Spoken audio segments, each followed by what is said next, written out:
the construction Timbs, bro. Got my butters, bro. Yeah. Wow. Get my butters out, cuz. This guy, I can't even get through the thing. All right. What's You going hear me, on? son? Welcome in. Welcome back to another episode of the Format Podcast Live. Transformer apparently thinks he has joined the boot camp clique, but that's okay. No, we do that. Biggie, shout out New York. You know what I'm saying? Pull the Timbs Oh, good, out, baby. Right. Pull the butters out, baby. Throwing my clothes out the window, so when the wind blows, I see my polos and Timbos. Yeah. Oh man, welcome back, y'all, to another episode of Format Podcast Live, Sunday evening edition, and we got another NBA show for you here today. Some good topics, and I think we're gonna kind of put a bow on this 2026 NBA season. Got some good stuff. Looking forward to sharing that with you. You know what time it is. Shout out to the channel members. We're gonna do that in a second. But Transformer, what's good, man? How you doing? What's cracking lacking, son? What it do, B? What up, son? You know what I'm saying? Y'all need help, man. What's cracking lacking, Captain? Bro, you remember that thing they used to do, bro? Remember that one, bro? Yeah, that's Yeah. yeah, that wasn't really, yeah. People are sick, you know that, right? Oh, B. You know that, right? What's happening? Pav said, nah, me. Nah, me. Right? Oh, man. All right. So got some love for the Knicks here. Shout out to my people in New York City. Definitely. I know they are having a great time. Hopefully they didn't completely destroy the city last night. So, you know. Yo, did you see that? Did you see that reel? That jacket that the Lich Kids got on? Yeah, she's still fine. No. They were singing the song, and it was like 5 blocks. Just the city. People, and they were singing the song. Yo, crazy. I was like, damn, they was all singing it together. I know that was probably wild last night. But New York, stand up, B. Yeah. They definitely did their thing. But we're going to talk about all that, man. We're going to talk about all that. Steve Stevenson, what's good over at GTF OH? Get the fuck out of here, records. Yeah, we getting that money out here, bruh. No doubt. Listen, if y'all want good business, but don't bring no BS over there because you already know what it's gonna be. Yeah, well, you gotta get the out of here. Yeah, Steve Stevenson gonna send you out the front door. Yep. We only accept payment in cash. You don't like it, kick rocks. No doubt. All right. Shout out to the channel members, man. Then we're gonna get it rolling. Coach T, host of the Be Ready Sports Podcast. It's not that serious. Chief Sid Bubba, shout out to you for all you've done for our great nation. Shout out to you for everything you do for the show, and of course, shout out to the boys from Annapolis. Anchors away, my boys. Anchors away. Order arms. Let's go, baby. All right. So that said, before I continue with the shout outs, present arms. Today is June 14th, 2026. Today is the 251st birthday of the United States Army. Shout out to the greatest fighting force on earth. Order arms. I don't get to sing the song because we didn't win. So, What about your boy's birthday, bro? It's easy me to get on your birthday, man. What about your boy's birthday? Hey, man. No. It's also Arbor Day, right? Is it? I believe it's Arbor Day and it's Flag Day too. Shout out to the trees, bro. Yeah, it's Flag Day too. Is it? It's Flag Day, yeah. It's a lot of stuff happening today. A lot of things, yeah. Hey, shout out to my nephew, Jakari. Jakari turned 23 today. Shout out to shout out to you, young fella. Bro. Yeah, I got a call. Good thing he lives in Cali. Anyway. I know, right? Let's continue. So, Baltimore Bruce was good. Steve, king of the chat. Nino, Sneed got what you need. Number 1 contributor. Micah, D Ross 881, and Red Wolf 31. Appreciate all of you guys so much. All right, let's get to it, man. Quick hits. Let's go. Who wants to start with the quick hits? Who wants to start with the quick hits? Ooh, easy. Yeah, that's me. My bad. Go ahead. All right.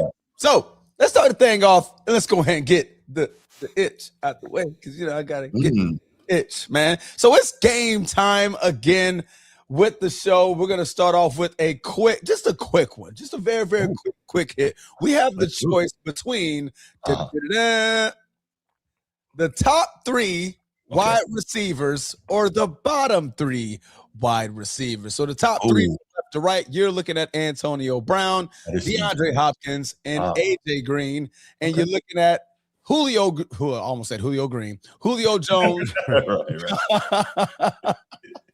Julio Green.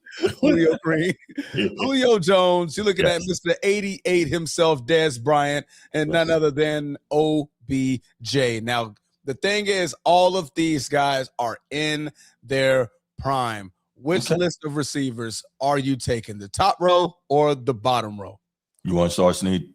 Yeah, I'm taking the top row. Top row. Yeah.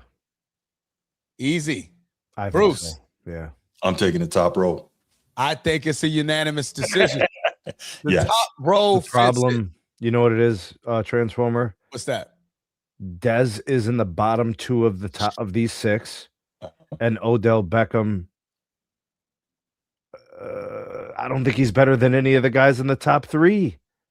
I mean, he was really good in his prime. His prime was short. But like AJ Green was dominant for over a decade. Or what? AJ Green was a man. D Hop was a menace. I mean, CTE, what he did to old boy from Pittsburgh, Antonio Brown. But Antonio Brown, man, he returned kicks. Yeah, he was a vicious receiver. Correct. He was a blocking receiver. You know, like he just Julio was like an unstoppable force in the open field. But I think he's got the highest yards per game average in history too. Are we putting Dez as number 6 in this out of the 6? Yes. Okay, and then where are we putting Odell? Probably 5. That's what I'm saying. So to me, the top 3 are easy. I think yeah. I mean, you're right. Maybe Odell and AJ Green. I don't know. That's either one of them could be 5, but neither one can be higher than 4. I think we can agree on that. I swear, like AJ Green was catching 15 catches a game for like 14 years, bro. Yeah, he was. That's what it seemed like, you know. Yeah. For context, AJ Green, I'm pulling up the numbers right here. He had in his prime 5 seasons in a row where he had 1,000 yards receiving. That got broken up with a 964-yard season, followed by another 1,000-yard season. So you pick AJ Green, his best season, he had 1,400 yards, 1,426 as far as yardage. But if you wanted to choose OBJ's best season, you're looking at 1,450 yards. So even AJ Green's best season couldn't top OBJ's best season, which he had 3 back-to-back seasons of 1,300 plus yards. AJ Green not doing so. Okay. So fun fact. It's a nice little stretch there. Yeah. I liked it. Chat, what do you guys think? Are you taking a top row or you're taking the bottom row? Why are you choosing the top row and why are you choosing the bottom row? And again, all in their prime. So if you want to pick the best 3-4 years of these guys' prime, these guys are in their prime. Not talking total careers. We're talking in their prime. Who are you taking? There's a parade in my city. Yeah. Hold up. Not till Thursday, CO. Not till Thursday. Brooklyn. Let's go, man. New York, stand up. Man. We got Butters on deck. Let's go. Sneed, quick hit. Yeah, man. We'll do quick hoops thing just because it's fresh. Obviously, congratulations to the New York Knickerbockers. Right. Knickerbockers. Amazing celebrations. I wish Rick James could celebrate. He'd be like, celebration, bitches. Right. The Spurs, man. I think the Spurs are going to run it back next year. I don't think all that much is going to change. I know a lot of people want to see a De'Aaron Fox move, right? Too soon. I don't think that's going to happen. Not yet. I think they're going to run it back. So just my quick hit. My prediction would be possibly addressing the center position, the big position. right, to be a little bit better, an upgrade over Luke Cornett possibly. I don't think much else is happening. I think they're going to run it back mostly. Yeah, I mean, I can definitely see that happening. Like I said, the De'Aaron Fox contract is a little too soon for you to move. Like I said, that'll probably be another 2 years, like right around the time that Wemby, Castle, Vassell's contracts are about to get ready to get signed and re-upped on. I mean, right now he fits right now. So you can at least try him out, test him out for at least the next year or two. And like you said, tweak around the power forward, the center position to see if you can get some Wemby some help upon a block. So no, that's a good observation. Bruce, are you okay? Are you just zoned out, buddy? I'm good, man. You sure? Yes. Welcome back to Mother Earth. I'm good, man. Thank you. This guy. What up, Sean? Oh man. Fox will be making 60 million next year. I think it's 51. I think it's 51 million next year, and it goes up from there. Man, it definitely goes much. up from there. Luke Cornett signed for 4 years. Did Luke Cornett sign for 4 years? Did he? Damn, I didn't know he had a long contract. He can help you in the regular season.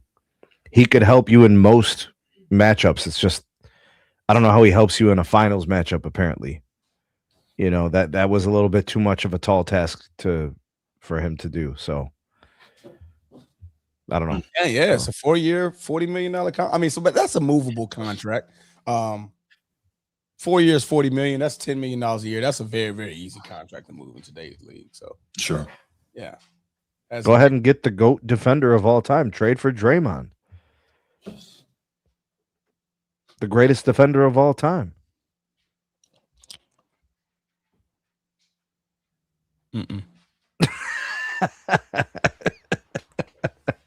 That's what they say. You know what me and Oh, that's what he says.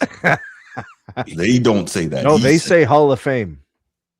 Bruce and I are going to. Yeah. But he's going to be in the Hall of Fame. Yeah, he will. See what I mean? I'm just saying. I mean, he's GOAT of all time. Yeah, come on. Yeah. Let's be realistic here. Yeah, that's terrible. I don't. Yeah. No. Let me see. Free agents in 2026. I don't even think there's any bigs worth mentioning in this. I mean, Hartenstein. That's going to be the only one. That's going to be the biggest. That would be pretty cold if he ended up in San Antonio. Yeah, that would be crazy. Almost like he's jumping ship. The team Right. that beat us. Yeah. Let me see. I think that only matters if you're a star, though. Like as a role player, that doesn't carry the same weight. Let's go. Man, that rivalry just started kind of brewing. You know what I mean? Yeah, but again, as a role player, it's like, yeah, whatever. Freaking Rondo went and won a chip with the Lakers. Like, who does that? That's pretty crazy. That's very crazy. Rajon Rondo. Yeah, he was just trying to stay. Rajon. They then sit in the middle of the floor with the beans on. You know what I'm saying? With the kiddo and the trophy. You know what I'm saying? Like, man, I did it, man. Left Boston and got a real one. That's what he said. Left Boston and got a real one? Got a real title, yeah. Got that Laker John. Yeah, B. Hey, Bruce, you gonna take that, bro? Hey, What am I saying? DeAndre Ayton is not going to be a free agent. I think we have another year with him. Is it an option or something? I think it's a team option. Team option. Yeah, I think it's a team option. It probably ain't more than $8 million or something, though. Yeah, it's something real low. See DeAndre Ayton's contract. E. Gibson said Giannis being moved. Probably not to San Antonio, though. Yeah, he's on a 2-year, $16 million deal. Player option, actually. It's a player option. He gets to stay if he wants. You think there's a market for DeAndre Ayton, bro? I mean, for more than $8 million, yeah. Okay. He's not a free agent there, Sir Brucey. He has a player option next year that he can exercise. But he can choose to be a free agent if he wants to. Yeah, decline his option and then be on his way. Or tell LA I'd like a little more money. Oh, yeah, absolutely. I mean, he only got that because he was free. What's up, man? All right. No, I'm laughing at Drew saying he only got that because he was free, as if he's some type of bum or something. Well, we're not gonna get into that. Gotta make him feel loved, then he'll give you what he can. Oh, I need love. I need I'm love. alone in my room. Sometimes I Stare at the wall, but in the back of my mind, I hear my conscience call. Let's That go. was a song that really up, made New him. York! New York, man, stand up! I'm This in guy. Jacksonville yelling at New York. Right. You know, Got my Mace is from butter Jacksonville, right? Mace is from Jacksonville. Mace is originally from Jacksonville. Like born in Jacksonville? Yeah, like he left here when he was like 12 and he moved up north. Yeah, he is from Jacksonville. So he went from Jacksonville to Harlem, but now he's right. But he talks like he's from Harlem. I mean, he's been up there a long time. Think about when you go somewhere when you're younger, you got to assimilate, right? Yeah. So he probably, 12 is early enough that you will, you know what I mean? Yeah. Bruce, all right. your quick hit. Yeah, I got a quick hit. So here's the deal, right? This for Bruce, because I'm freaking sick of it. I keep hearing this Angel Reese crap, right? No, I gotta address it, right? So Angel Reese this, Angel Reese that, Angel Reese this, Angel Reese that. All right, cool. So here's the deal. Angel Reese and Caitlin Clark, we know they have been at odds to some extent since college, right? Obviously, the year before they both left college, Angel Reese and LSU knocks Caitlin Clark and Iowa out of the tournament, blah, blah, blah. Angel Reese goes on, wins the chip. Cool. The following year, Caitlin Clark and Iowa knock Angel Reese and LSU out of the tournament in the Final Four. And, we know that they do not like each other. That rivalry has followed to the league, right? Nah, Sean, the fan bases are at odds, but they don't like each other either. We know that, right? So anyways, we know that Caitlin Clark coming into the WNBA got a whole lot of fanfare for the way she played, blah, blah, blah. All right, cool. Angel Reese is the polar opposite of Caitlin Clark, right? One's black, one's white. One is a defender, one is an offensive player, right? Right. The one who's a defender has horrible offense. The one who's an offensive player has horrible defense. They are literally the polar opposites of each other. One's a guard, the other's a forward. So anyway, they both have inflated perceptions of themselves. Absolutely. So they have some commonalities. Correct. Right. So here's the thing, right? I get a lot of, flack about Angel Reese. And so I actually looked it up. Angel Reese has slightly improved this season, right? Her points per game are up about a point, maybe a little less. Her rebounds slightly down. Her assists slightly up. Field goal percentage is up. Cool. Nice. Caitlin Clark, she has her points per game slightly up. Her shooting is improved from last year, but last year her shooting was completely in the freaking toilet, right? So anyway, the points per game are up. Her assists are slightly down. Everything else is about the same. The turnovers are slightly down for Caitlin Clark, but still terrible, right? Okay, so the point I'm trying to make here is, it's so funny how some people, when they're talking about Angel Reese, they want to laud how much she's improved when she really hasn't improved that much. Offensive game is still trash. But then they diss Caitlin Clark, right? Who has also slightly improved, but her defensive game is still trash. Like, they are very similar in a lot of ways, but it's just interesting how, and this is not just the Angel Reese fans, because the Caitlin Clark fans do it on the opposite side. I'm like, why can't people just be objective with the players they like? This is the thing. And I'm using Angel Reese to frame that because, but why can't people just be objective when it comes to the players that they like? I don't understand why this is so hard. Well, get done. It's always like a civil war. You need like two players, one loved, one hated. Then the other side of the table, it's the other way. With these two, because they came into the league at the same time, played against each other in a championship, they're never going to be able to escape each other. Mm-hmm. And then their fan base is just feeding into it, just adding fuel to the fire, neither being objective about anything, just hating the other one. It's so 2026. to just hate the shit out of someone and then just to try to tear them down as much as you can and then try to big up the other one. But what you end up doing, right? You overstate the improvement of the one, and then you overstate the degradation of the other. Bro, neither of them are great players. Correct. They're both very streaky within games themselves. They both do what there's they so do. Many better players in the W. Like, why are we put so much time into these two? But like, look at what Asia Wilson's doing. We already know. And all these other, like, what's her name? She's really coming into her own. Is it Bucher?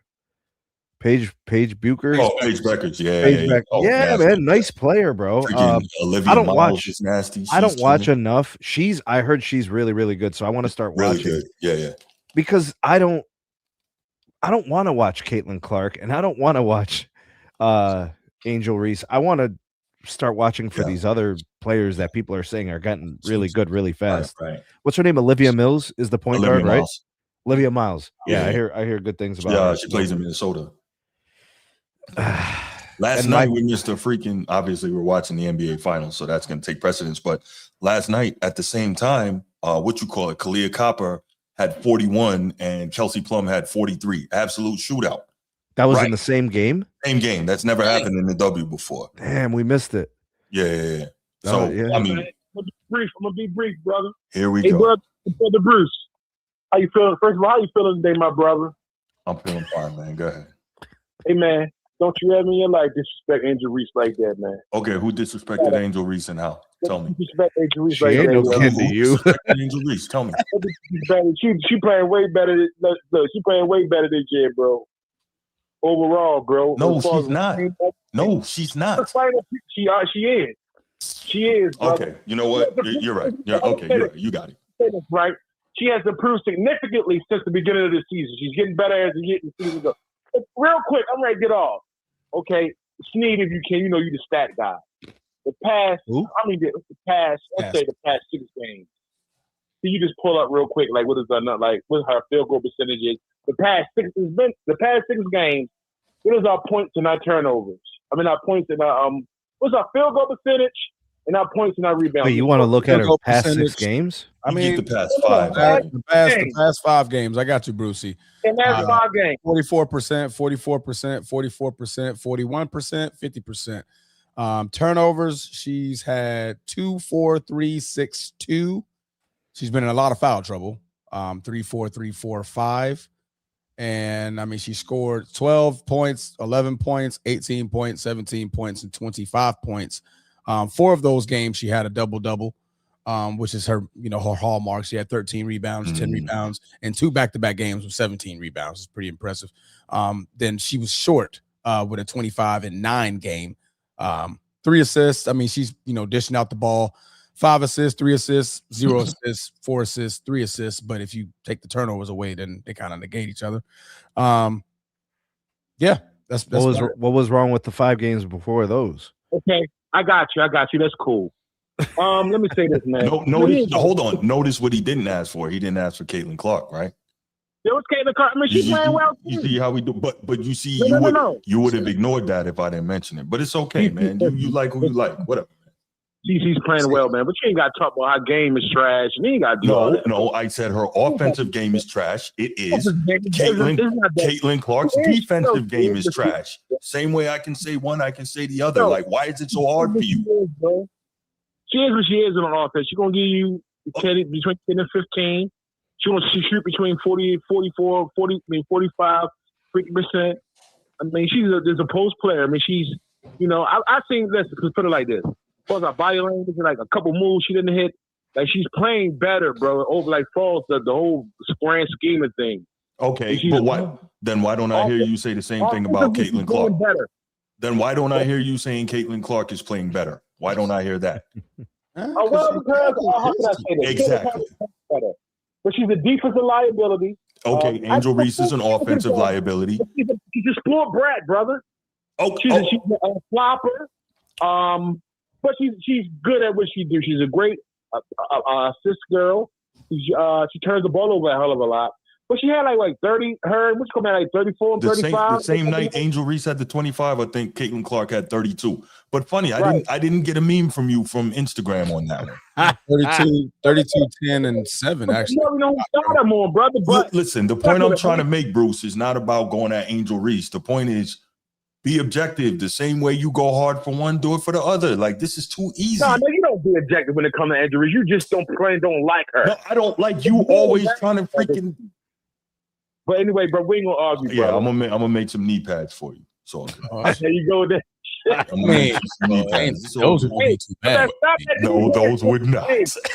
I'll wear Hey, them. hey, y'all better stop that knee pad stuff. Why he gonna get Hey, listen, Hey, man. Hey, Hey, I'll wear these. Angel Reese knee pads would be okay. She's 6'3". I'm okay with It's those. all right. Yes, man. All right, bro. Let's Yes, ma'am. man. All right, man. Hey, I'm okay with those. Transformer Bruce. go I'll- scuba diving. Mhm. I'm about to dive. By the way, in. think I don't see Ed Dog in the chat talking about some Cook Bruce, man. That's sad. Whenever you're ready, you can come sit right here. Don't be a coward. Don't be a coward. I guess you Just can't help it. to answer the Caitlin Clark question, Caitlin Clark, I mean, she's a point better than her rookie season. She's improved from last season. I mean, of course, everybody saw last season being a down It season. was for her. bad, bro. But she's upped it to 20 points a game per average. She hasn't been shooting particularly well. I mean, with the exception for the last 3 games, but the previous 4 games prior to these last 3, she shot 28% from the field, 35% from the field, 14% from the field, 25% from the field. With 3 out of those 4 games, she took over 12 shots. Not really good. She has been turning over the ball like crazy. I'm talking 6-5, 3-3, 1-5, 6-5, 4, 6-5. There was one turnover game in that list. Yeah. One she's- turnover game all season. She's horrendous with the turnovers, bro. She's Horrendous. had 3 or more. So what does that tell you about her playing a guard position? Well, she can't play anything else. She can't be a forward. But this is a problem, man. Oh, for sure. For sure. She doesn't value and emphasize ball security. Oh, agreed. That's not good. Agreed. Especially because she's gonna, be handling. Like, it's just not. No. To answer Ed Dog, her defense has been terrible, just like Angel Reese's offense, but we'll continue. Angel Reese has been shooting 43% from the field this season, while Caitlin Clark has been shooting 40% from the field. Well, so there's 2 things there, right? Angel Reese obviously is a lot closer to the rim.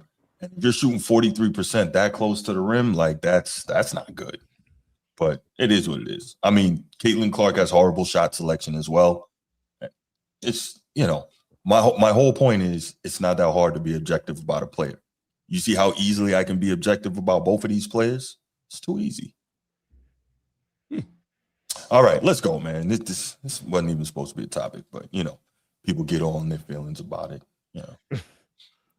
All right. Let's go. I'm in New York. I knew he was gonna do that. I knew he was gonna do that. There's nothing you can't do. New York, stand up, baby. What it do, B? I have not put my construction Timbs on in forever. It's been a long time. Bring them out once a year. Yeah, it's been a long Here time. in Jacksonville, we only get like 25, 30-degree weather for like 2 days. Yeah. But like when I first left home, I used to wear them all the time. Like it's not a cold thing. Yeah, but weather anyway. Florida, it's like you wearing Timbs and it's like 80 degrees. Like what? They're gonna act like you're misplaced, bro. Nah, man. Be like, you looking for somewhere to be right now? Like you ain't from here. Anyway, not the point. The New York Knicks are the world champions after a 53-year drought. 53 years. One hell of a run. One of the better playoff runs we've seen in a long time. They just showed mental and physical toughness all the way through. This is a freaking team that, they did it all, man. They did it all. And man, what can you say? What can you say? You saw one of the toughest teams. Sure. In I would say probably the finals in like a long time. Yeah, no, they were getting beat most of the series. They were, and we'll talk about that later. But they were down double digits in every game in the finals. Every single game, they were down double digits. But it didn't impact the outcome of the game. Right. No, I'm just saying that just shows you how tough they are. I agree. 100%. Like that, like, you know, like the San Antonio had multiple games where they got comfortable because they got a huge lead.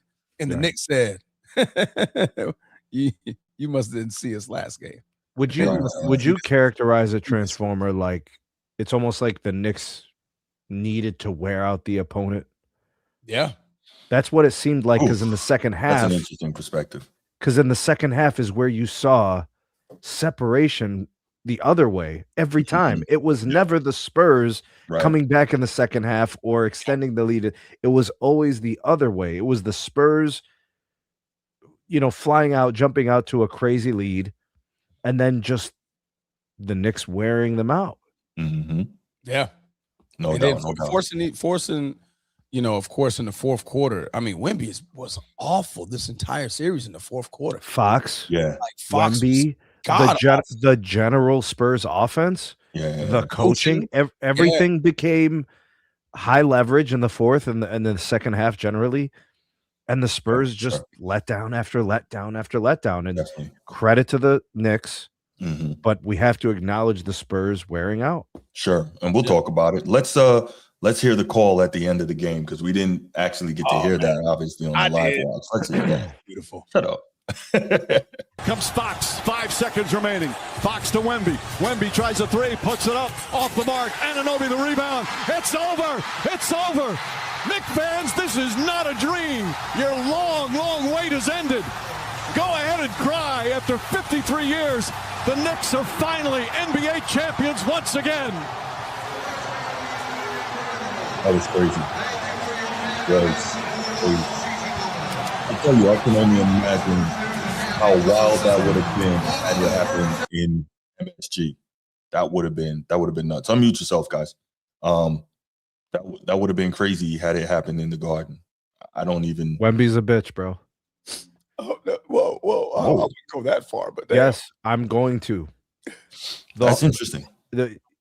He has a really, really hard time coping with all of these scenarios where he has to face the music. I remember, Bruce, I said, if this is a habit, we have a problem.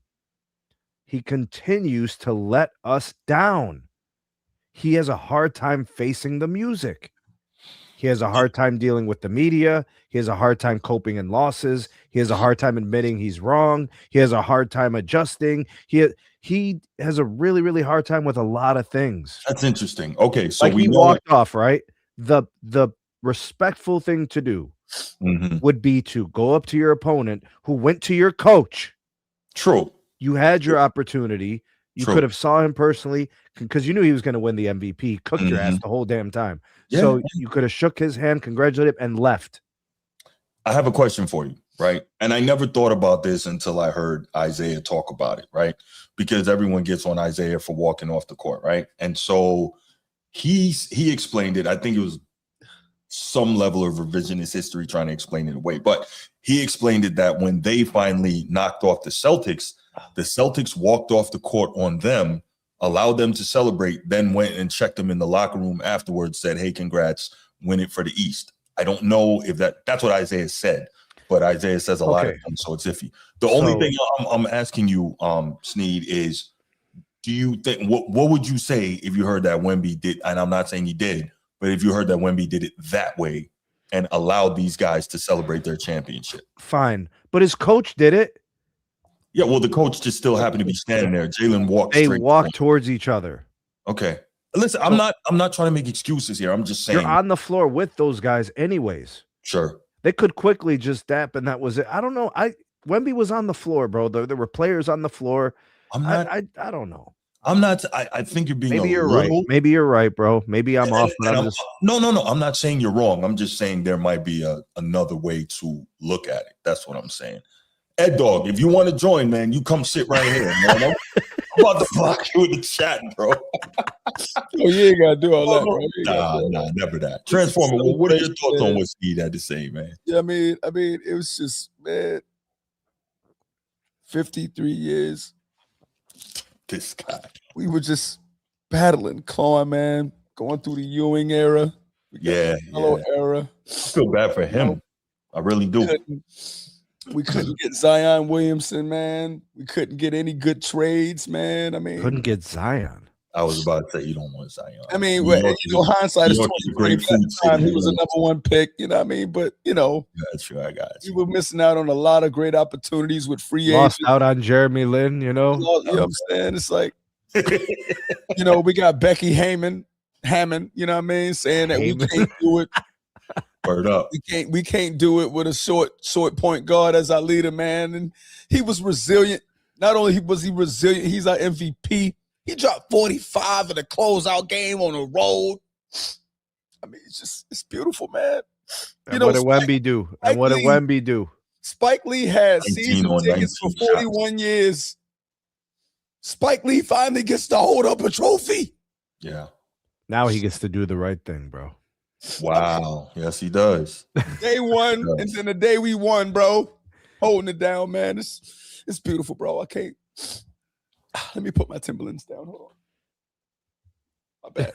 Them butters was getting real heavy on my shoulders.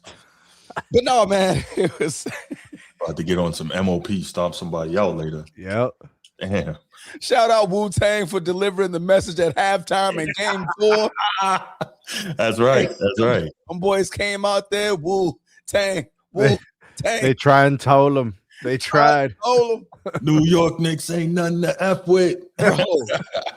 Man, it was amazing, bro. Honestly, bro, like this championship, I don't think I've ever seen an NBA championship where I felt like my team won.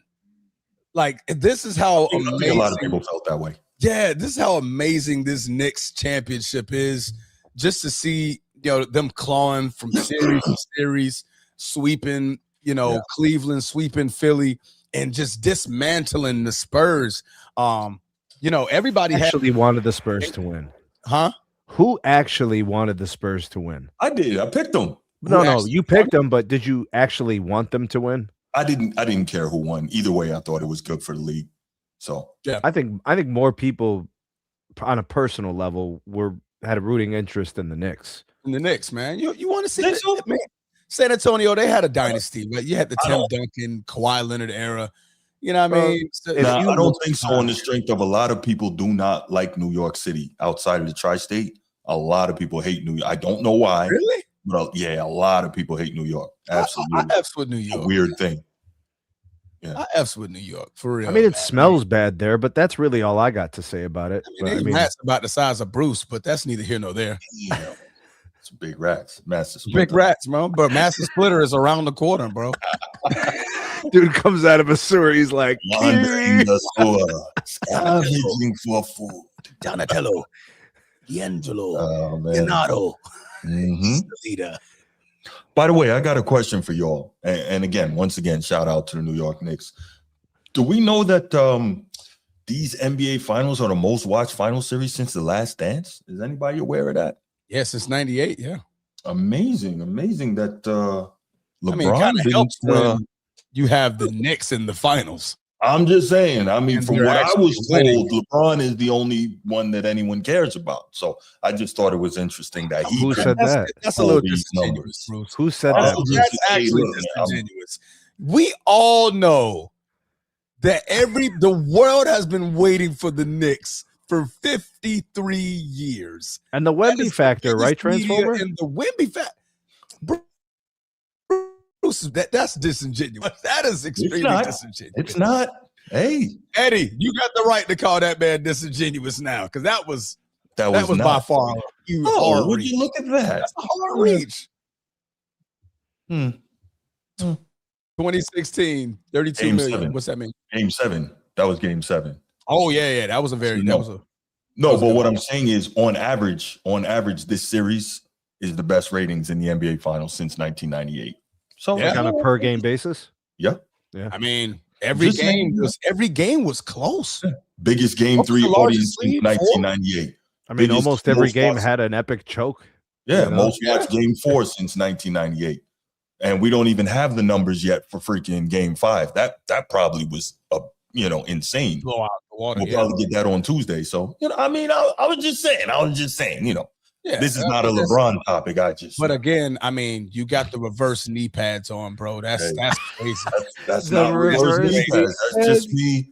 That's just me crazy. saying, you know, We got to saying come up what with it something was. for that. We can't just say reverse knee pads. Yeah, I call it the LeBron negative enthusiast. That's what Bruce is. He's the LeBron negative enthusiast. I'm We got to come up with something for this. Not a hater. Right. A hater is such a, just kind of a bland meh term. Like, oh, that's a lazy type of. It really is. Very lazy. He's a LeBron negative enthusiast. It sounds brilliant. Makes you think about it like that. Am I that? I might be that. I'm a LeBron negative enthusiast because it sounds smart. Like I'm taking calculated, detailed risks on how to be negative towards a player. Really? That is you. Because that's disingenuous. You got Victor Wembanyama, the person that everybody was caping up for 2 years prior to this man entering the league. You have this man in his third, you can actually say his first full season in the league. Catapult to the finals, knock off the champs, right? So you had the Southern culture of Texas, Bama, and all them. They're like, okay, let's go Spurs. They're watching for Victor Wembanyama. You got the overseas factor of France and everybody just looking and hoping and praying for Wembanyama to win this title.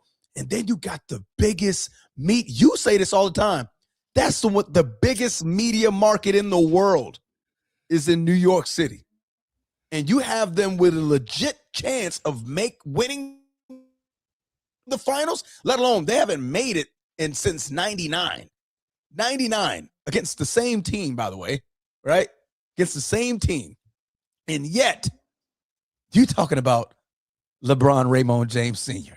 I'm just saying what they tell me. What are you talking about? I'm just saying what people tell me. That's all I'm saying. But the man, LeBron is a draw. There's no denying that. He's been the biggest draw in the NBA for the last, 10 years? 10, 15 years? He's been the biggest draw. That's not a lie. That's not. Did I say it was a lie? Did I say that? But I would say the LeBron draw goes back to the 2000s. I mean, you can. Yeah. He's been the biggest draw. Did I ever say he wasn't? Did I?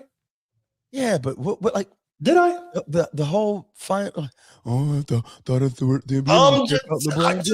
I think what Bruce is trying to do is he's sticking it to the narratives that are overstated from the side.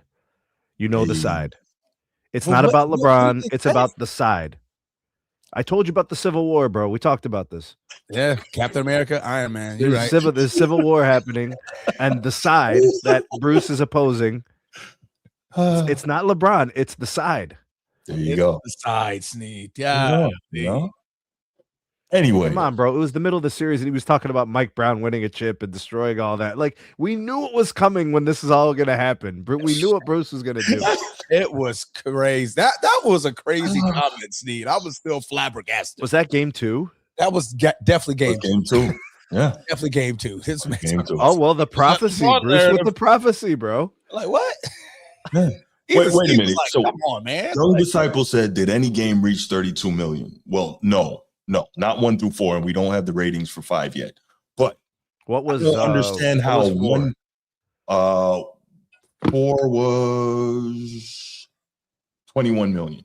21 so million. there's a chance that game 5 could have been game 5. Yeah, it could have. But my thing is this: I don't understand why we're gonna tout one game, shooting up like that, the 32 mil, which is incredible, by the way, over the average of multiple games, right? Well, what did 16?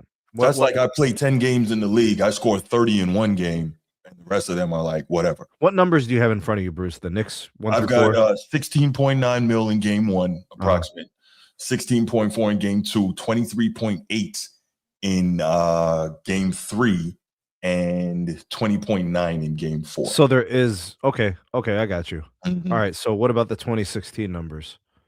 They averaged 20.28 million viewers. Well, I'm kind of interested to see what it gets for a spread. So game 1 was 19.2. Yep. Game 2 was 17.5, Yep. Game 3 was 16-5. Game 4 was 16-6. Yep. So it's actually losing steam. Mhm. So there was the most interest games 1 through 4 were in game 1. Mhm.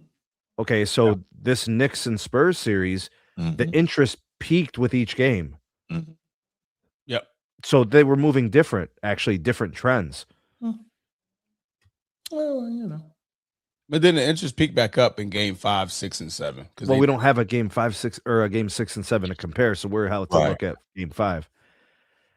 Which I'm would you say, pretty Bruce, sure the Tuesday? numbers for game 5 might be crazy. I think they're going to be high too, Yeah, I because think we're going to get the those chance that it numbers. was a closeout game, right? So Right. But anyway, again, 38 million. yeah, 38 million was game 6 in The Last Dance. Yes. 98. All right. Wow. Yeah. You know. So anyway, Sneed, I'm glad you understand my point, brother. Thank you. I do understand You know, your point, sir. My other brother up there, he want to act like he doesn't know what I'm saying, but that's okay. This is about the Knicks, not that guy. You brought him up.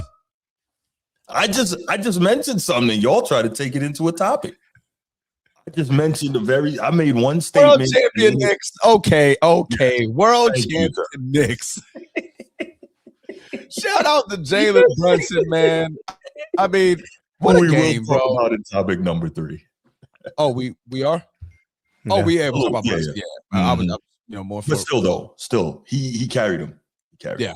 And I'm assuming, are we going to talk about the Spurs? Or we just talking about Wemby in the next topic?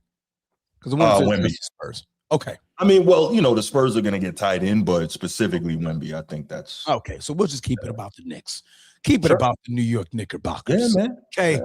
That As 45 they on have that freaking earned. box score looks amazing. Doesn't it though? It looks amazing. Doesn't 14 for 27, over 50% shooting. That's right. 13 for 15 from the free throw line. Chip in, 3 assists, 2 steals. You know what I mean? But it's just the 40. It's the closeout game Yes. statement. Yes. How about every shot basically being a tough shot? Mm-hmm. Like, I mean, big shot Brunson. yeah. I mean, I Only think he had other one guard open with- 3 to open the game. That was probably it. Yeah. Only other guard with a closeout game, 40 plus A lot of free in- throws, in- though. in the A lot finals. of free throws, man. 15. Yeah. Yeah, 15 a lot of free throws. Yeah. Nobody calls him a merchant. Amazing Yeah, no. how that works, isn't it? No merchant talk there. Hmm. Victor Wembanyama with only 5 free throws. That's crazy. But we'll get to Victor later. But Yes, we will. man, I mean, Karl Anthony Towns, I mean, he got in so much foul trouble. The boy only registered 2 points. But Yeah. obviously, that's when that's when you can trust in a superstar. Because now Jalen Brunson has reached superstar status. When you can Yes. lean on a 6'1" guard Yeah. and he take it home. And Karl Anthony Towns on the sideline, like, oh my God, Brunson. Like, he's just clapping hard. Nobody else had close to 15, over 15 points in that game. What happened, Bruce? Why do we have to do this? Brunson became a top 75 player in my book last night. Who's at the bottom? We always have to do. The problem is when you put somebody in these career. things, you have to push people out. That's the Yeah. thing. You can't just put people in without somebody losing the spot. Yeah. I would say give him a couple more seasons where he's playing at an elite level. It was an incredible performance. Yeah. Just He's only had like top 4 100, seasons. That's all. He's only had Just 4 listen. seasons. You can't Right. put somebody in the top 75 Right. off of 4 seasons and not purely off a championship. Dame Lillard was a top hasn't had a 75 career. player. Yeah, he is. Oh, that one's an easy swap. Is it? Already Yeah. after 4 seasons? Yeah, bro. Mm, I'm not that impressed by Dame Lillard personally. Personally. Just 4 seasons. That dude he's produced a lot in his career. He hasn't won. He's produced a lot. Yeah, because you're looking at the totality of somebody's career now. Yeah. 4 years against somebody's full Okay, career. so then I'm with you, Transformer. Let's just wait a few more years then. Right. Yeah, I would say if Brunson has But I mean, he's already off to a great start compared to Dame Lillard. Well, let's keeping it simple.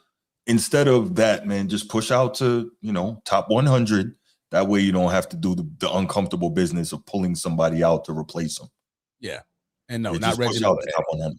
Reggie Miller is a freaking legend. Thank you. I don't know what it is with this dude and Reggie. Again, you guys are putting 4 years of Brunson's work against these guys' 15-year careers. No, but Ed Dog has a problem with Reggie Miller, and I don't know what it is. He does not like Reggie. I'm just really confident that Brunson is going to continue to play like all NBA, all-star. Mhm. You know, I think the playoffs in the Eastern Conference will roll through him now. Like, Yes.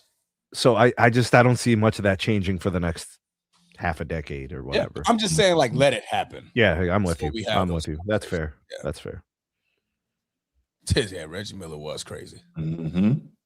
Like, everybody, like, go back and watch Reggie. Like, Reggie been a problem. Yeah. Bro, Anyway, MJ crushed people's dreams, bro. Yeah. Tell him, Sneed. He's a Dominique Wilkins, Clyde Drexler, like all these guys just don't because of him, bro. It's just not.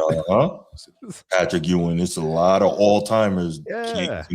Anyway, we're not going to do that. This is about showing the Knicks their love. What I want to say about that is, you know, as great a job as this team did, and I've said it before, I feel so bad for Patrick Ewing. Like, I'm sure, he pretty happy last night. Yeah. He had to be. But when he goes home and he sits quietly and the lights go out, you know he's gonna be like, damn. You know what I'm saying? Like, who is that? A competitor and a warrior and somebody, Patrick Ewing. His career's been over for a long time. Blood, sweat, and tears. Like, his career's been over for a long time, and it has. And I'm not saying he's not happy for those guys, but like when they let him take a picture holding the trophy and whatnot, he know that's not really his trophy. You know what I'm saying? Like, yeah, but he's a part of the franchise's history. Like, that's their trophy. But I think that's that all that trophy. Yeah, but I think all those feelings, the shortcoming year after year, that had to well up again, even if he had moved past it by now.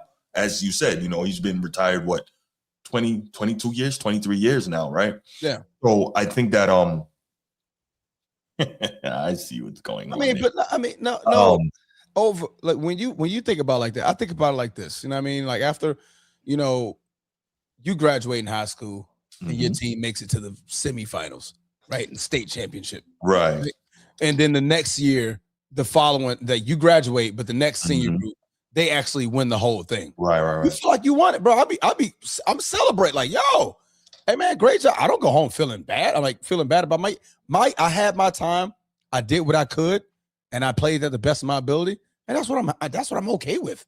I mean, I'm okay with that. But if my team, the team that I'm rooting for in the city that I cry for and I show up to these games for, if they pull it out, bro, I feel like I won that damn thing too.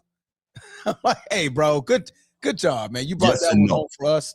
We hold that trophy up. Granted, I didn't win it, but I'm not going home feeling bad about it. Speaking of big NBA Finals moments, shout out to Kyrie Irving for hitting the biggest shot in NBA history. Oh, it was either that or Ray Allen. I'm going to go with Kyrie that shot personally. was heard around the world. I'm going to go with Ray Allen. Which one, Transformer? I'm going to go with Kyrie. I think Kyrie's shot is the biggest shot in NBA history. I think Ray Allen was the biggest shot in NBA because that's a 3-1 deficit, bro, against a 73-9 team. And by the way, how about the context, Transformer? Nobody scored a field goal for 5 minutes. Yeah. Not Steph Curry, not Klay Thompson, not Raymond. Yeah. Kyrie, the only field goal for 5 minutes. All those All-NBA Hall of Famers, only one guy. Right in the MVP's eye. No, I Curry was the MVP that year. Listen, no shots taken no shade at Kyrie. That was incredible. And then Ray Allen did there, boy. That's a harder shot. That's a much tougher shot than Ray Allen. When Ray Allen had to catch it, get back behind the line and put that thing up with. It's a catch shooter. And that was different. And that was who was open because it came out. I think Chris Bosh actually said it. That's an actual play for Ray Allen. The tap out like that. Yeah, that they said they practiced that, and Chris Bosh says they hate that play, where they have to back out, tip it, and Ray Allen literally practices that play. That's I did hear him. I heard him say he practiced doing that. I didn't know it was a the play. reason why they have to practice it is because there's only so much space in the corner. Yeah, I guarantee you, it's about Ray Allen getting to the spot, making sure he's behind the 3-point line, but not stepping out of bounds. Right, that's crazy. Versus Kyrie, I'm facing you up off a dribble. Like, but Steph was defending. That was a fully challenged shot. Real quick, YD, I thought you were a Laker fan, bro. What is this? We were down. I thought you said you were a Laker fan. Ray Allen shot. We were down. Kyrie shot. Game was tied. I'm just trying to figure what that's about. Maybe he was a Cavaliers fan at this point. He said he'd been a Lakers fan. He said that. Oh, okay. Remember he said his mom loved Magic? He said he'd been a Lakers fan. I love Mama's young. I love Mama Disciple. Facts. Mama Disciple's good with me. Man, look, you know I love Magic so much, I hate it. Pause. You know what I'm saying? I hate that I love Magic. Anything with LeBron is weed. That's crazy. Okay, all right, You know. okay, all right. But yeah. I mean, it's like when you talk about Ray Allen shots like that, the magnitude of that shot is still is big. It's huge. But I'm also referring to the type of shot, how he shot it, and who he shot it over.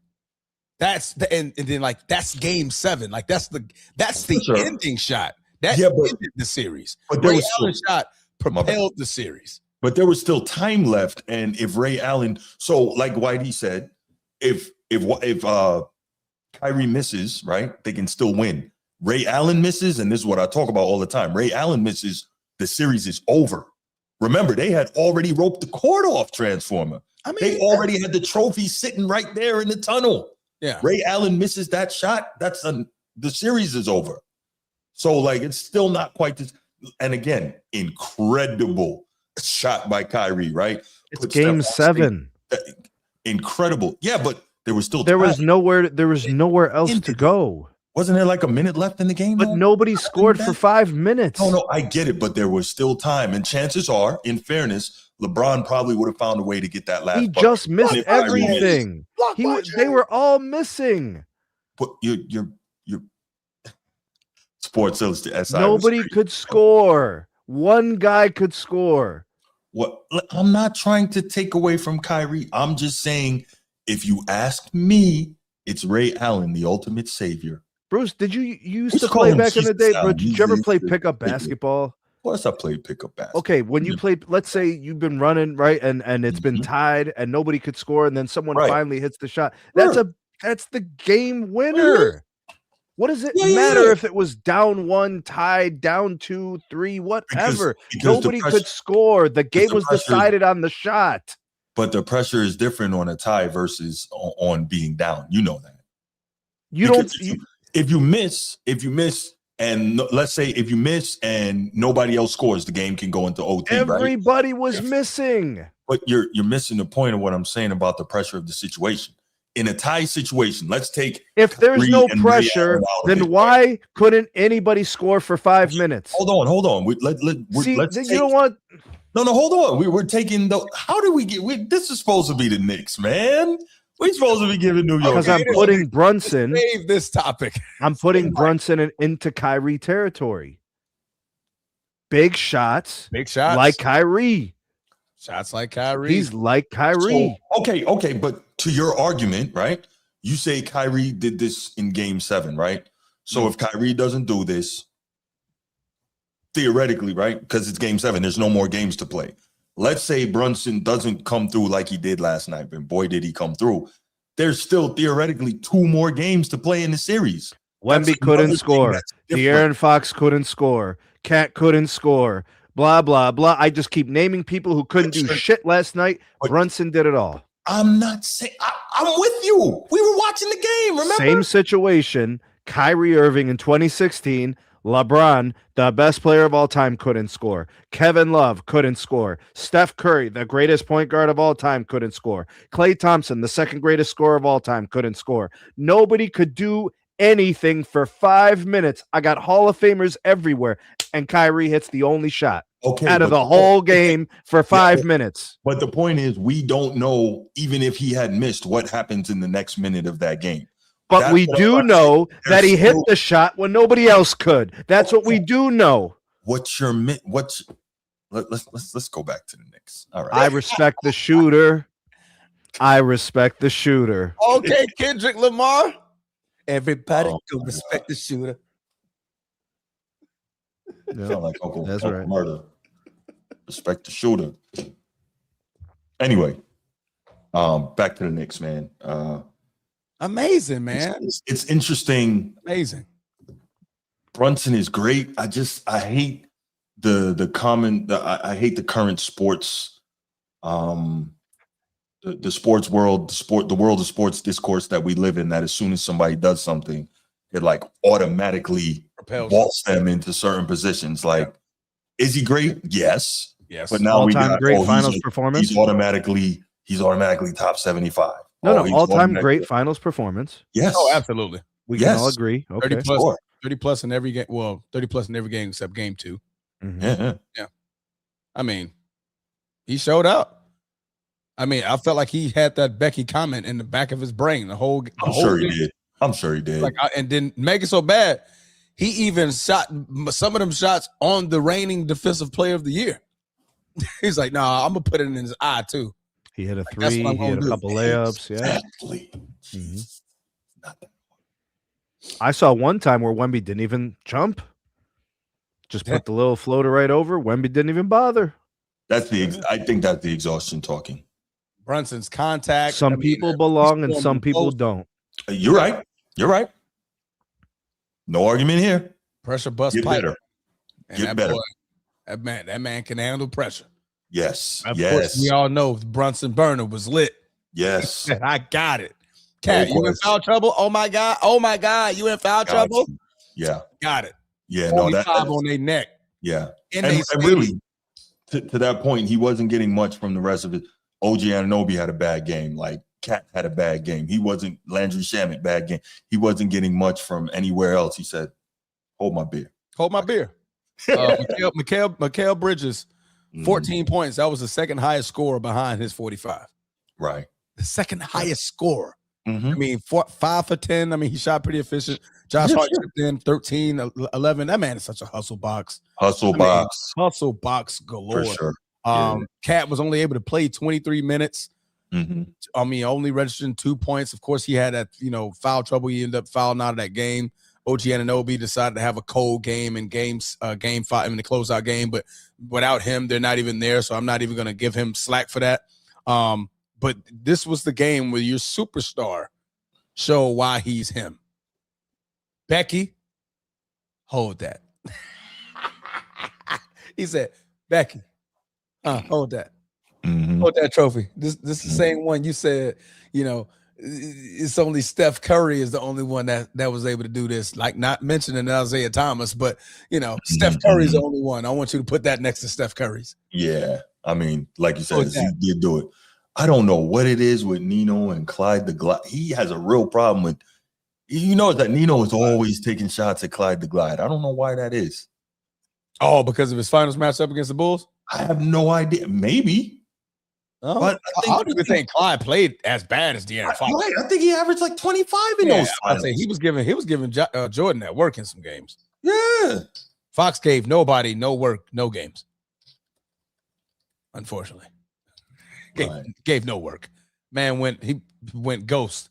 He was like a fox in the woods. He had to go find him.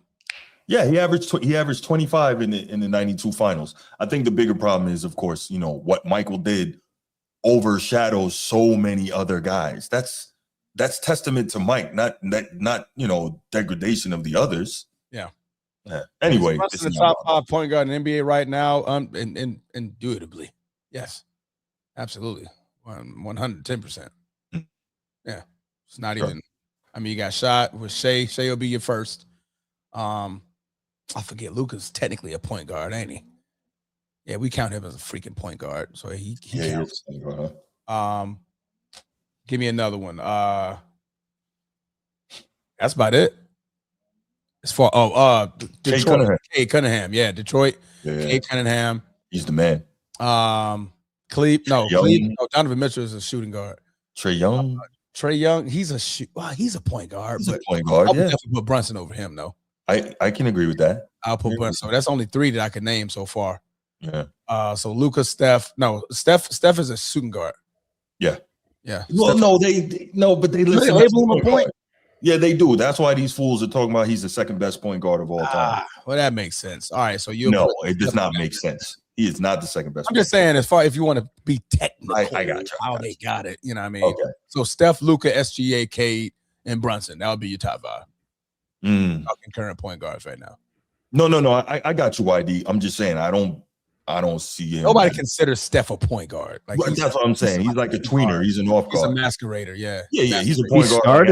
He started his career as an actual point guard. He did. Yeah, he did. Because maybe had Mark Jackson stayed, he'd still be one. But yeah, you know. But yeah, I got it. All right, let's open up the phone lines, man. Yeah, let's take a couple calls on this. In order to call in, bro, you gotta confirm that you have your Timberland boots on. Damn. No Timberland boots, no acceptance of phone call. Okay, we're bringing out the butters. Man, that's called construction Tims, man. Constructions. Butters. That's what we call that. Construction Tims. Butters. Construction.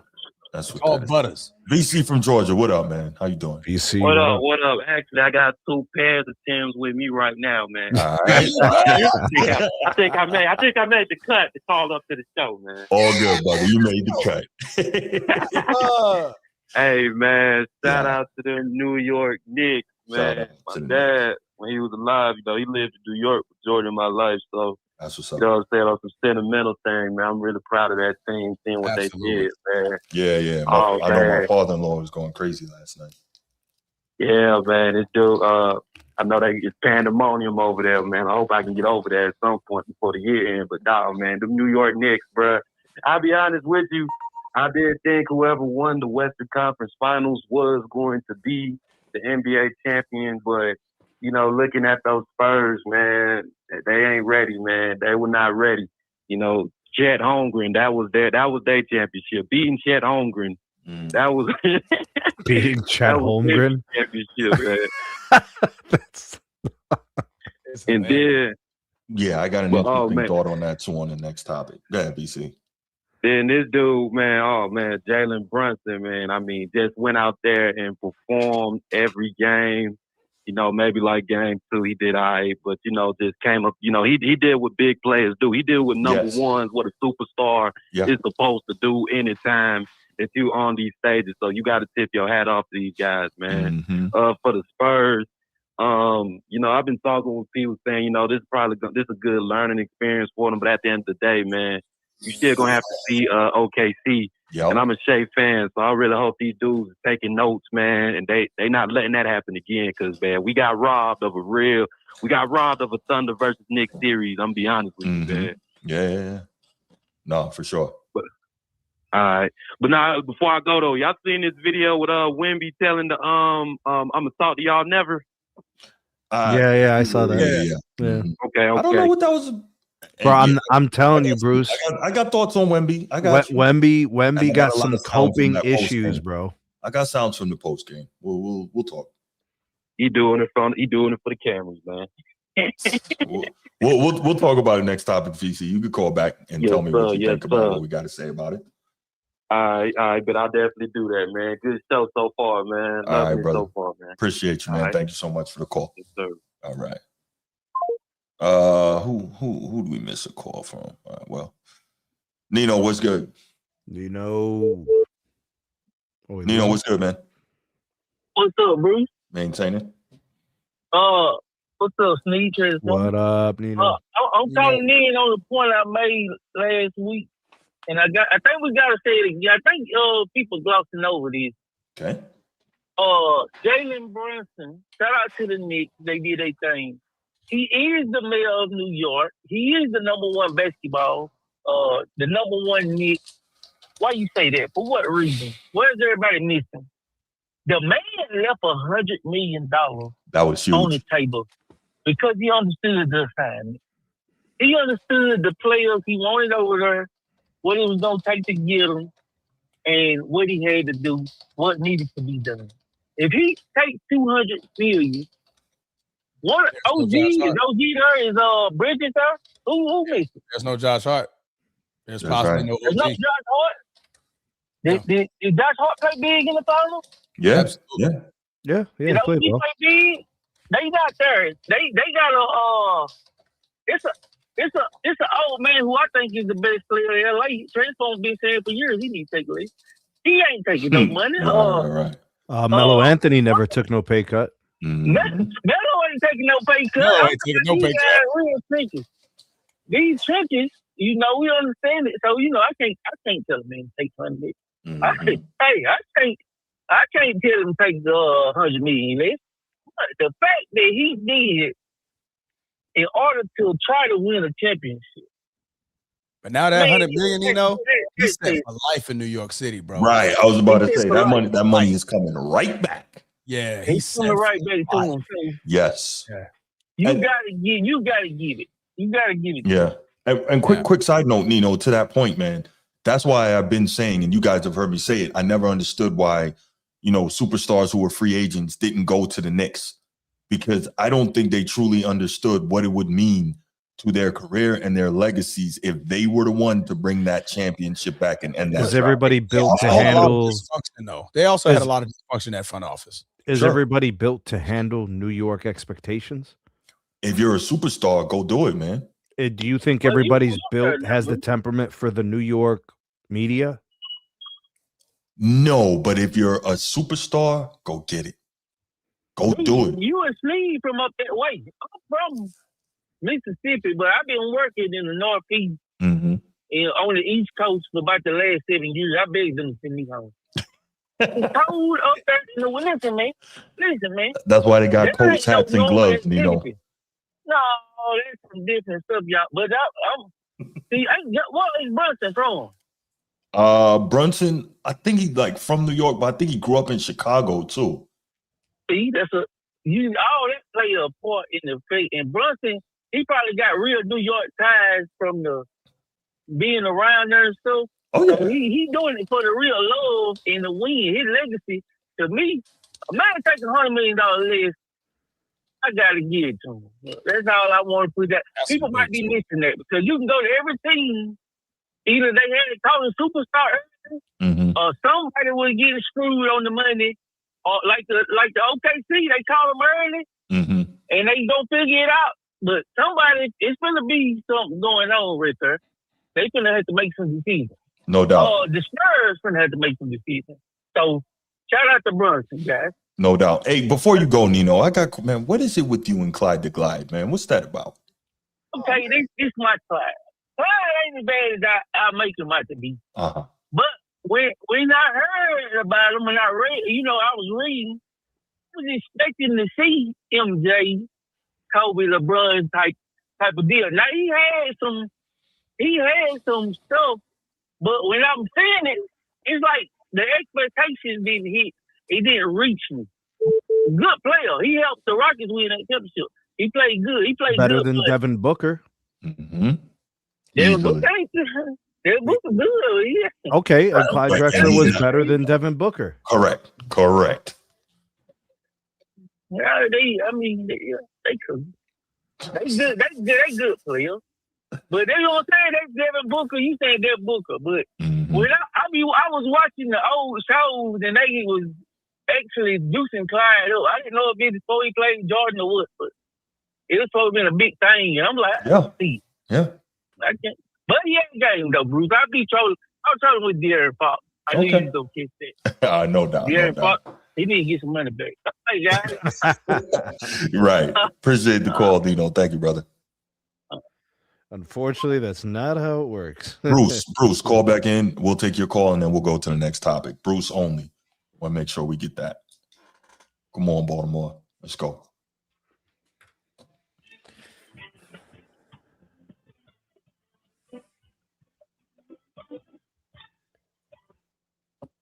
Bruce, call back in. Let's take your call, and then we'll get to the next topic. Sean, we'll get to you, man, but we want to make sure we get Bruce in, and then we'll go on. Call back in, Bruce. Young Disciple said Clyde would kill in this era. He was the second best shooting guard in the league. He was. And then when he started to tail off, that's when Mitch Richmond became the second best shooting guard in the league. That's another dude that would kill today. Kobe Bryant became the second. Yeah. And that was it.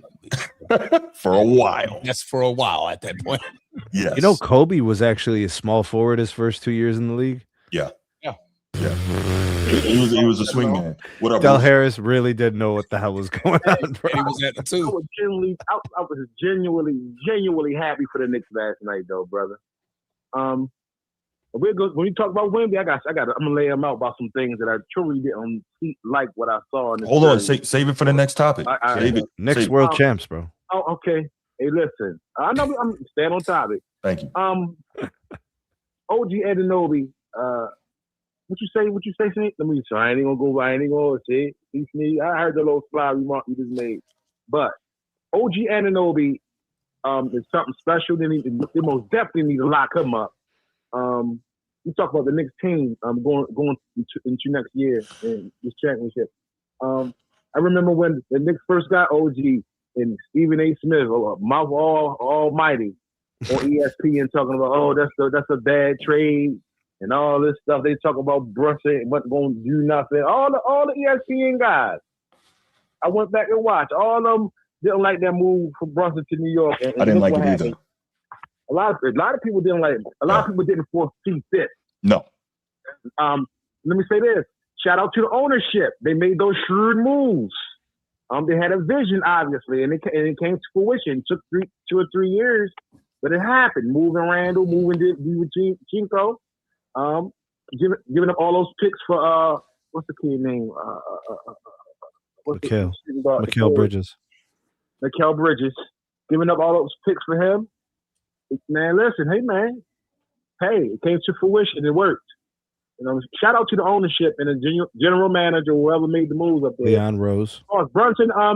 I hear you talk about Reggie Miller and Brunson. I'm ready to get off. I ain't gonna make it quick. I don't want to make this no big long debate.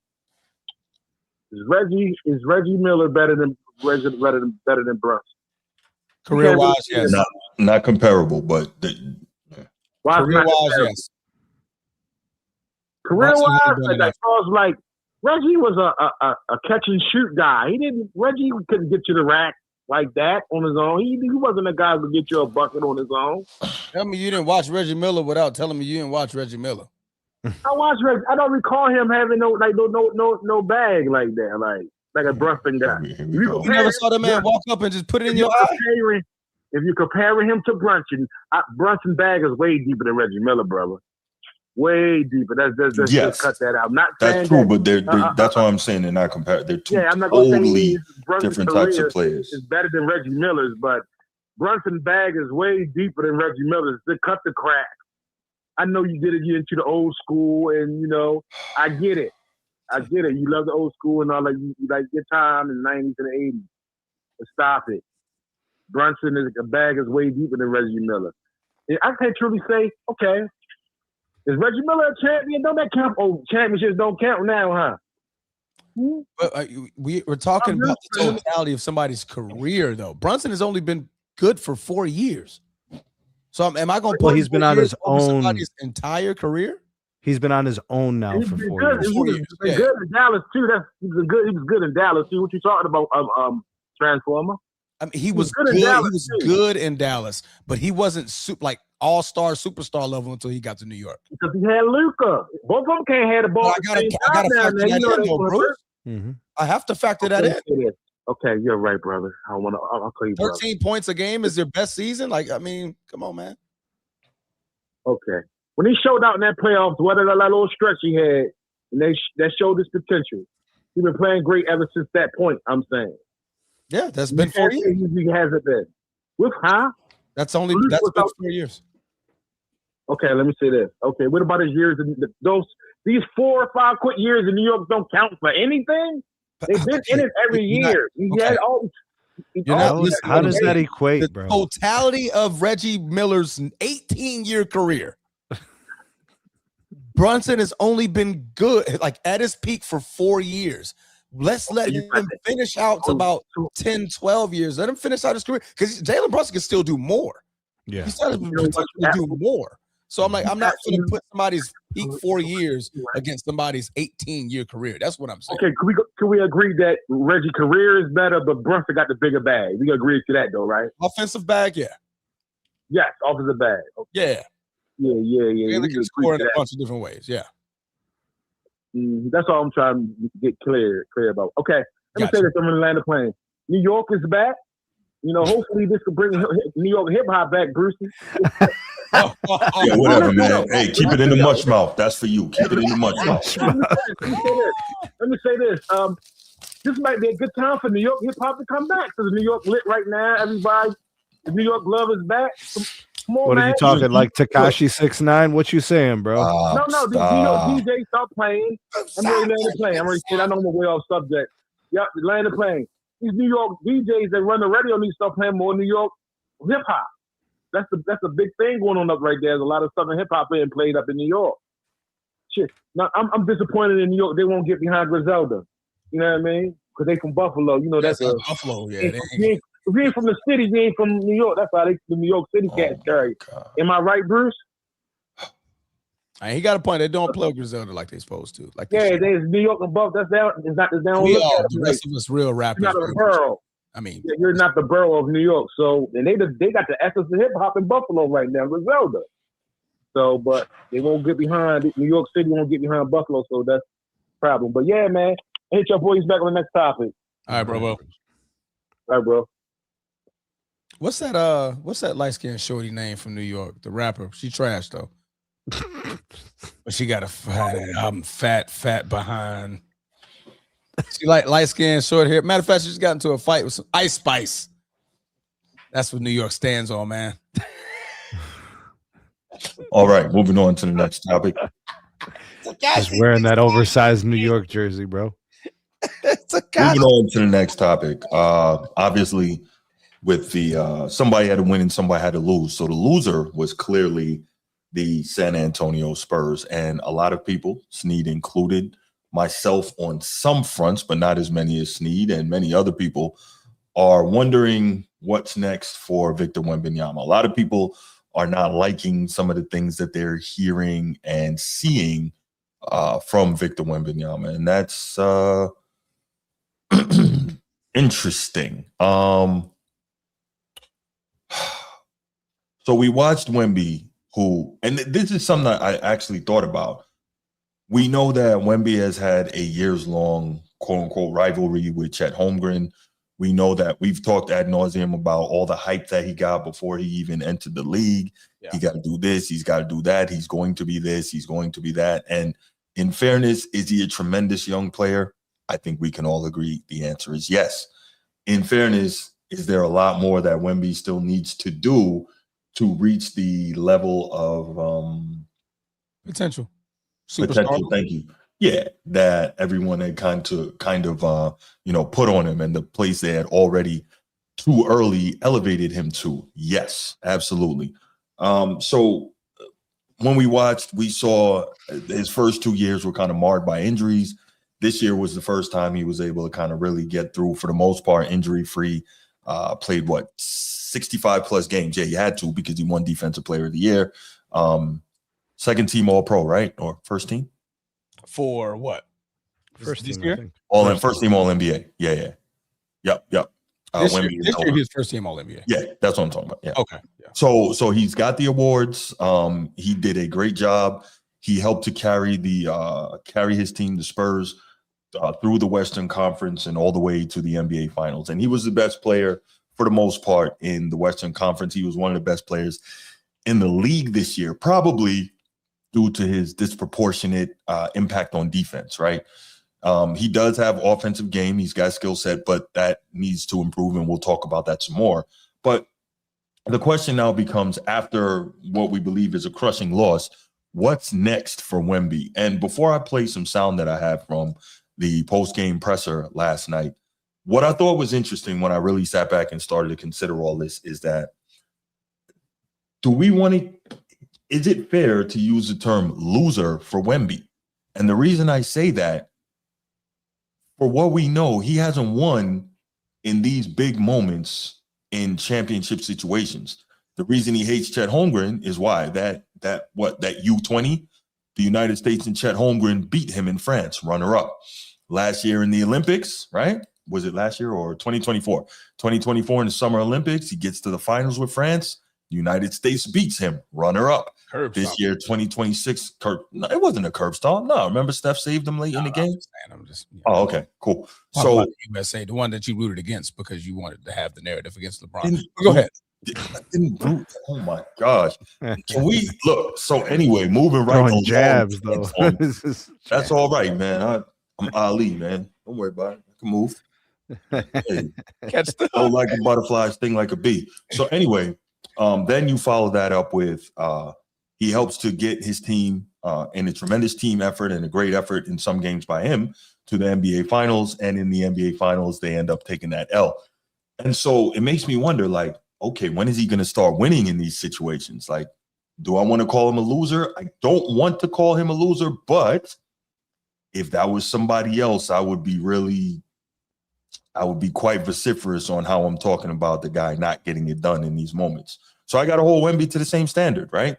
Because there are a lot of people who were ready to anoint Wemby as best player in the world and best player in the league and this, that, and the third. The GOAT of all time ever, tomorrow, know, yesterday, right? Before, and later. And we simply cannot do that because he has not proved it.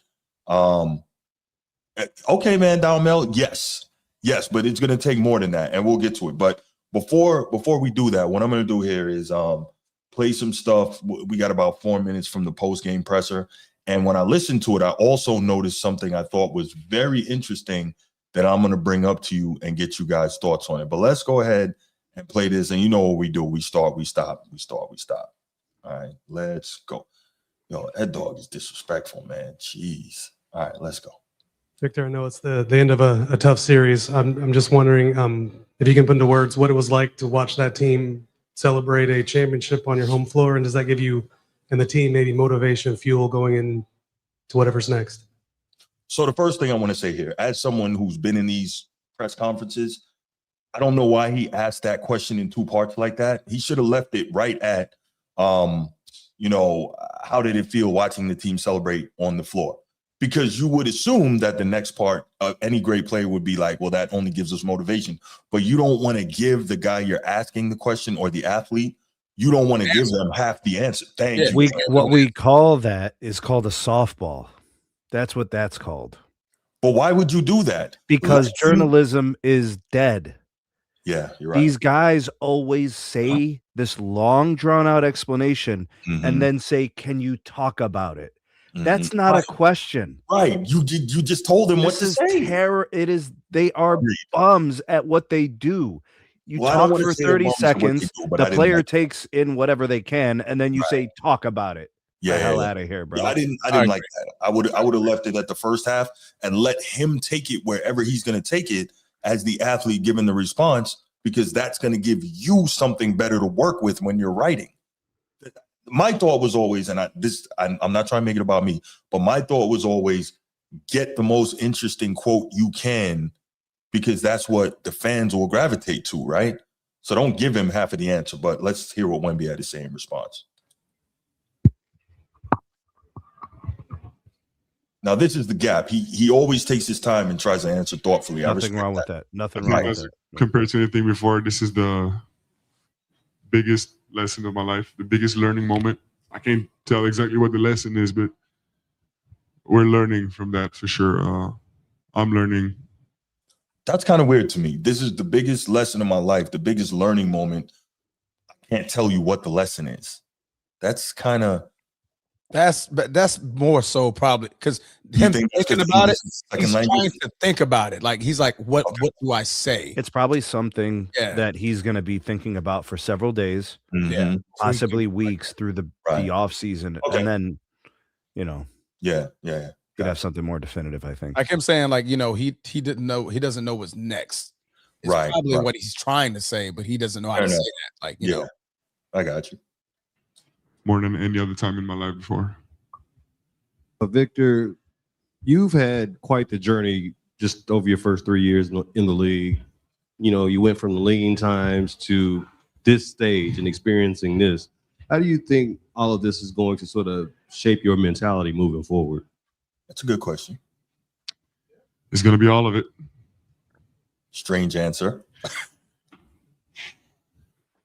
All of what? Second row, right side. Who we are, it's what we're made of, plus our experiences.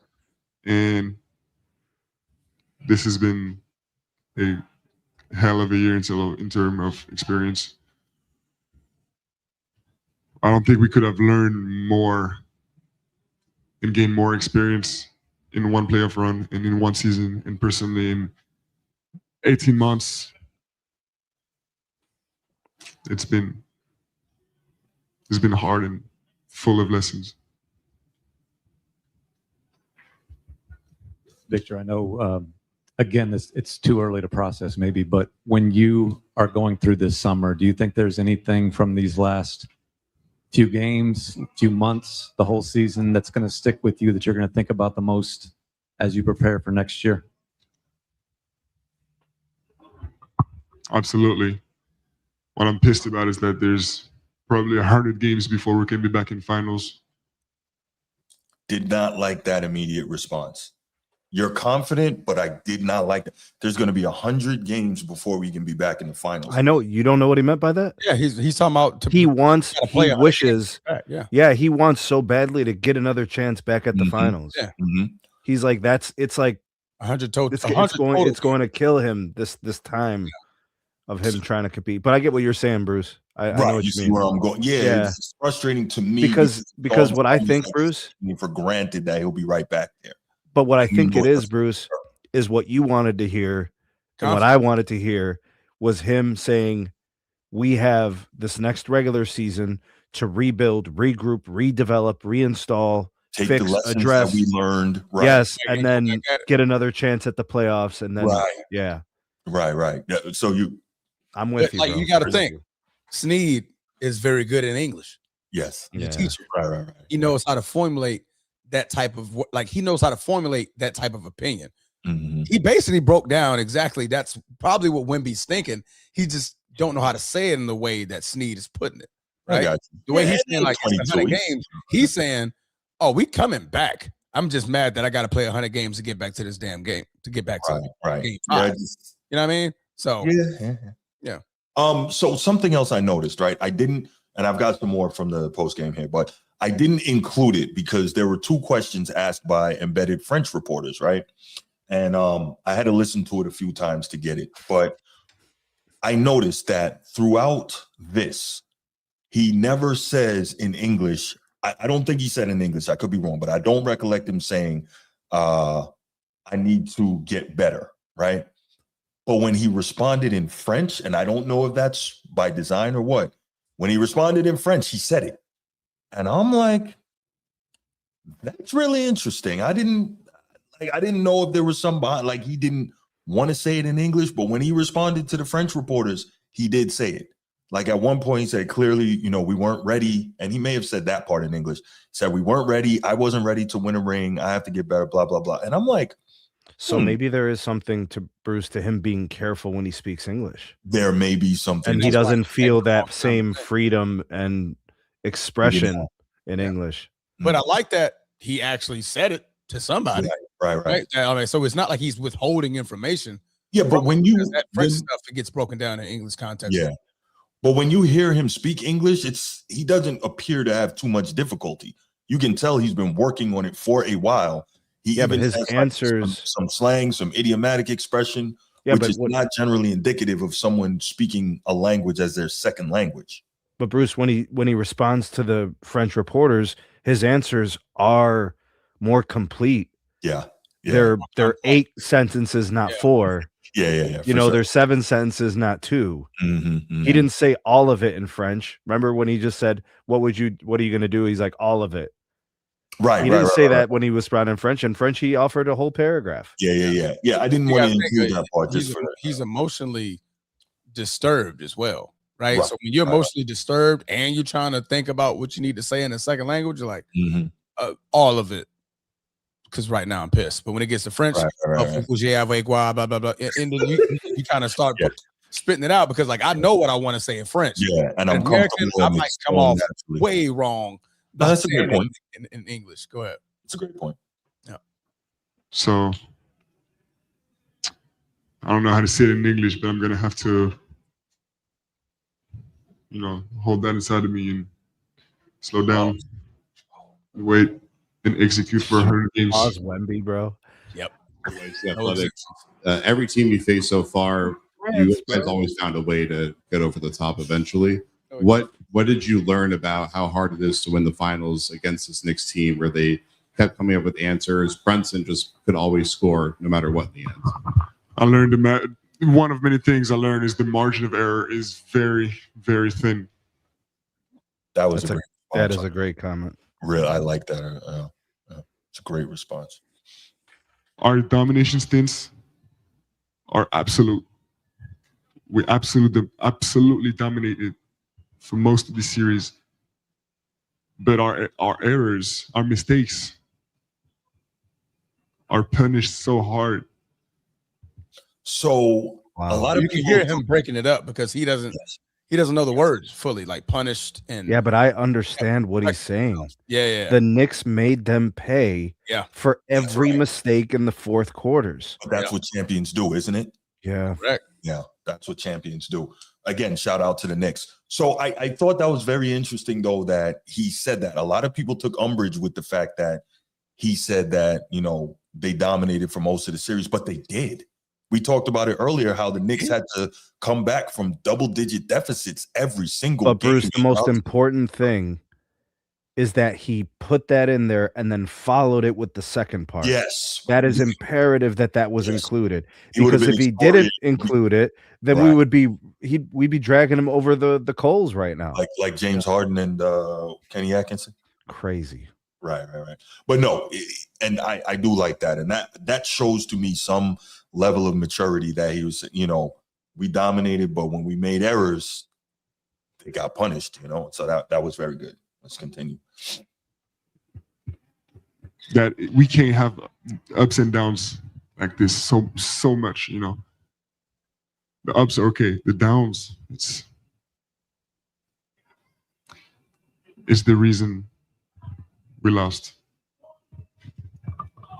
Vic, you mentioned the margin for error in this series after the fantastic regular season and the playoff run, and then especially the conference finals and winning that the way you did.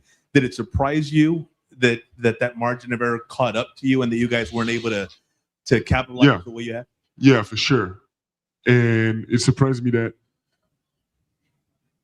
every game has the same scenario. Every 5 games of the series had the same scenario. And how relentless we were in our mistakes and they were in punishing them. And again, he gives credit to the opposition there. We kept making mistakes. They were relentless in making us pay for them. I think that was really good. I'm glad that, to your point, Sneed, that he did follow up. The commentary was saying, but we blew it in. They showed us what it is. So that was good. But yeah, those are a bunch of his comments from his section of the post game presser. I thought it was good stuff. Like I said, it really stood out to me, the piece about him being a little more self-deprecating when he spoke in French. But again, that could just be, as Transformer and you said, the second language piece and the comfort. But we can all agree, listening to him discuss and describe and explain, he clearly understands the game. Mm-hmm. He knows right now why they lost. Yeah. There really isn't analysis required. You're not asking questions like, how could this happen? How could this be? What happened there? Where was the breakdown? We know, he knows, they know. Mm-hmm. So there's no questions going into the offseason. Right? Clearly, we're looking for a developmental jump in his game offensively. Mm-hmm. And then there's probably a couple other things for the team, but that his answers are important because some of his previous responses were not smooth. And I think people, you analyze what people say because words have meaning. Mm-hmm. Absolutely. Okay, so now let's actually look at this and say, all right, we understand. I think we all understand Wemby has to get better. Let's talk specifically. Let's take a few minutes before we take some calls specifically about what you think he needs to do. And we've all touched on that going through this playoff run and through these NBA finals about what he needs to do to get better. I think I've made it clear what I think he needs to do, but starting with you, Steve Stevenson, and then Transformer, what do you guys think about what specifically Wemby can do to improve and get to the place where he can help his team finish the job next time? His situational basketball is poor. Mm-hmm. high leverage situations, moments where the defense doesn't allow him to do what he wants, he becomes ineffective. Yeah. Defensively, he's basically the most valuable asset in the NBA. Yes. But offensively, there's moments, those high leverage moments, the situational basketball, it's a turnover, it's a poor decision, it's bad shot selection. There, I saw him jump one play and like a jump pass with a twist. That's an unusual movement. That's like a nervous player. That's an unsure player. He needs to be more decisive in those moments. Absolutely. And I think some of that is experience. I think some of it is just familiarity with the moments. But I think he just needs to be more decisive in getting to his spots and not allow the defense to dictate where he can go. And he has to be more comfortable in more locations and not settle. Because then I think he gets better quality shots and he helps his team out more offensively. I don't think the problem is defensively. I think the problems are with the offensive side of the ball in fourth quarters and high leverage moments. Sure. Question before we get to you, real quick transformer question. Is it to me or to Steve? It doesn't matter, whichever, whoever wants to answer. Do you think it's less that when he gets the ball in those high leverage moments and sometimes seems like he doesn't know what to do you think that's more a function of him not having like go-tos? Because like all the other greats, right? We know that they had go-tos, whatever it was, or they had, a couple of different things that they could go to and get to know that either they're going to get a bucket or end up at the line. It seems like Wemby has a lot of things in his toolkit, but it's a jack of all trades, master of none type thing. And I don't think he knows in specific situations what should be the go-to. Am I off on that? What do you guys think? I mean, you're absolutely right. Bruce, how old is he? 22.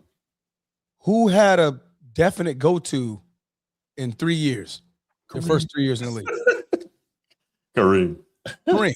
You just named one out of thousands and thousands of players, right? So, I mean, he can't. Will he? Well, by 22, Kobe had it. Kobe was still polishing up though. He was 5 years in, so yeah, you know what I mean. So when you look at you got to also he did get drafted at 18, right. But Wemby's only been in the league for 3 years. This is an American sport. It's different rules than playing overseas in international basketball. So as he develops, I think that's when he will create one, right? I mean, he will find something that's particularly for him. Me personally, I love that 18-footer that he puts up. That's a beautiful shot for him where he's just not, when he catches it and he just goes straight up, right? Goes straight up because first of all, nobody in the league is tall enough to block it, right? So the proof over in the post. Go ahead. So the proof is not the go-to move. It's getting to a spot because he can't be blocked. So if he gets to a spot, then he can get to the shot he wants. Exactly. Right. Which I think his perfectionist is the 18-footer. I've seen a lefty running hook from him. Right. I've seen a right-handed dunk from 15 feet away. He takes 2 enormous steps. And then he just leaps for the back. And then he leans. Yeah, it's the spot that's more important. So when Mitchell Robinson was meeting him at the 3-point line and saying, nope, you ain't going anywhere. Or he already got to the elbow and he said, all right, fine, you're here. You ain't going nowhere else. Yeah, Cat. Right? He could move Cat too. When he bumped into Cat was pushing the other way. Like, you're not going nowhere, bro. It is 100% the spot. When he gets comfortable and gets to his locations, he has confidence that he could score. Soon as he's not able to get to his spot, it gets really challenging for him. He ends up settling for step back threes and low percentage shots. Correct. That don't make him special. Wemby taking threes, it doesn't matter if you're 7'5" or 6'5". 33% is 33%. Correct. It doesn't matter if you're a center or a power forward or whatever glorified label you want. It's 33%. What are you shooting the postseason? It's probably lower. He shot 34%. 34% this postseason. Whatever. What's special about 34%, Transformer? Not much at all. Not much. And step backs, just to add the difficulty, right? That are challenged. Yeah. or walking into a 27-footer. You're bailing out the defense. Mhm. You're not bending the defense. There's no stress. They're not worried. And They say thank you. This pushes me to my response to Bruce's previous question on what I think Wemby should do. Mhm. And here we go. I want you to look at this, Wemby. Yeah. And look at the result. In the first half, you all gas, no breaks. But in that second half and after the game, it hurts, right? Mhm. Take that message, Victor Wembanyama, and get your bitch ass in the gym. Take that message and get your bitch ass in the gym. Hey, Excuse my get out French. there and train him. Get out Wink, there and wink. train him, brother. Hey, Wemby, I would train. What? Wemby, out there in San Antonio quicker than you can say, you're. Yeah. You know what I mean? So, And I'll say go that all do to the French say- reports. yeah, absolutely. I'll go to France with you. I'll be over there eating crumpets and, whatever your coach is with, I'm with it. Man, croissants. Let's go with that. Croissants. There we go. You know what I mean? I'll be over there. But no, in all seriousness, in order for him to Sneed's point, get to his spot, Mhm. I need to get stronger. Yeah. After the Absolutely. game, if he knew how to say it in American, his response would have been, "Well, after my workout, I'll figure it out." Ooh. They'd be like, "Oh, what do you mean?" "Oh, I'm working out after this press conference. Mhm. I'm going straight to the gym." You should do Right? it for these exercises. He's going to need to organically put 8 to 10 to 15 pounds over the next couple of seasons. He's going to have to put that on, right? He's going to have to increase his stamina. He's going Yes. to have to increase that motor and regulating his energy output in the first half. Transformer. Regulated because he's super gassed so fast. He He's didn't. hyperventilated Right. and he's using so much energy so early. How much of that is quarters? Go ahead. how much of that is not knowing how to regulate your expenditure and trying No. to set the tone for your team? No. Here's the problem. He has never had to do this before. Right. He's averaging He's 29 never been to minutes the in NBA the Finals. regular He's season. never gone this far into a season. Mhm. He's never done any of these things. Yeah. So You jump it's from 29 to 43 minutes a game. You will feel it.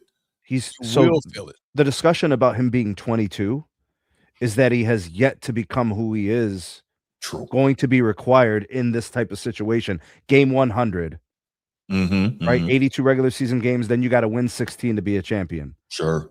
So but like he knows now. Yeah. Yeah. Now he he knows what knows. it takes. He knows how it feels physically and mentally. Absolutely. Yeah. So Yeah. I mean, you're gonna do that by you're gonna have to put that weight on. You got to organically put that weight on. You're gonna have to increase that motor, and like I said, more so regulating your body in that first half to where you're not coming up in the fourth quarter and you're putting up more threes than anything, right? I want to say like that 18-footer is there, and so in order to get to your spot, what do you got to do? You got to get stronger, right? In order to be able to get in the post a little bit more, take a little bit of time off you. You're gonna have to get a little bit stronger. Yes. Right. So I think that would have been a response that I want to hear is that I need to get in the gym. Mhm. I need to organically put some more weight on because these dudes ain't no joke. And this poundage that Sure. and obviously you see him, the refs are not going to call everything. No. They're not going And to call it. he could have said that, and nobody would have dogged him for it. Because Saying, we saw it. I mean, we saw it, right? We saw it. So, and he could have even said that. You guys, Yeah, but saw you it, guys I remember really- what happened to Shaq all those years. Exactly. But we Shaq saw was what 300. and they were I mean, and they say it all the time. Refs that officiated him, they're like, we just couldn't call a foul every time. Right. You just can't. The game just doesn't work. Right. Yeah, I mean, so like when you're looking at all of that aggressive play style, you look at Hartenstein was the previous. Excuse me. Hartenstein was the previous series. It was just hacking and whacking at him. Caruso just running into him, putting his body on him. Hell, you saw freaking Jose Alvarado chipping at his legs, like bro, just taking him out of the game. Right. In order to be built for that, you have to build for that. You have to build for that. You can't be 220, 225, standing 7'4", right? And having OG Anunoby, it weighs like 9 pounds more than him. But OG? OG. I think they weigh about the same, close. But you see, it sits different on OG though. Yeah.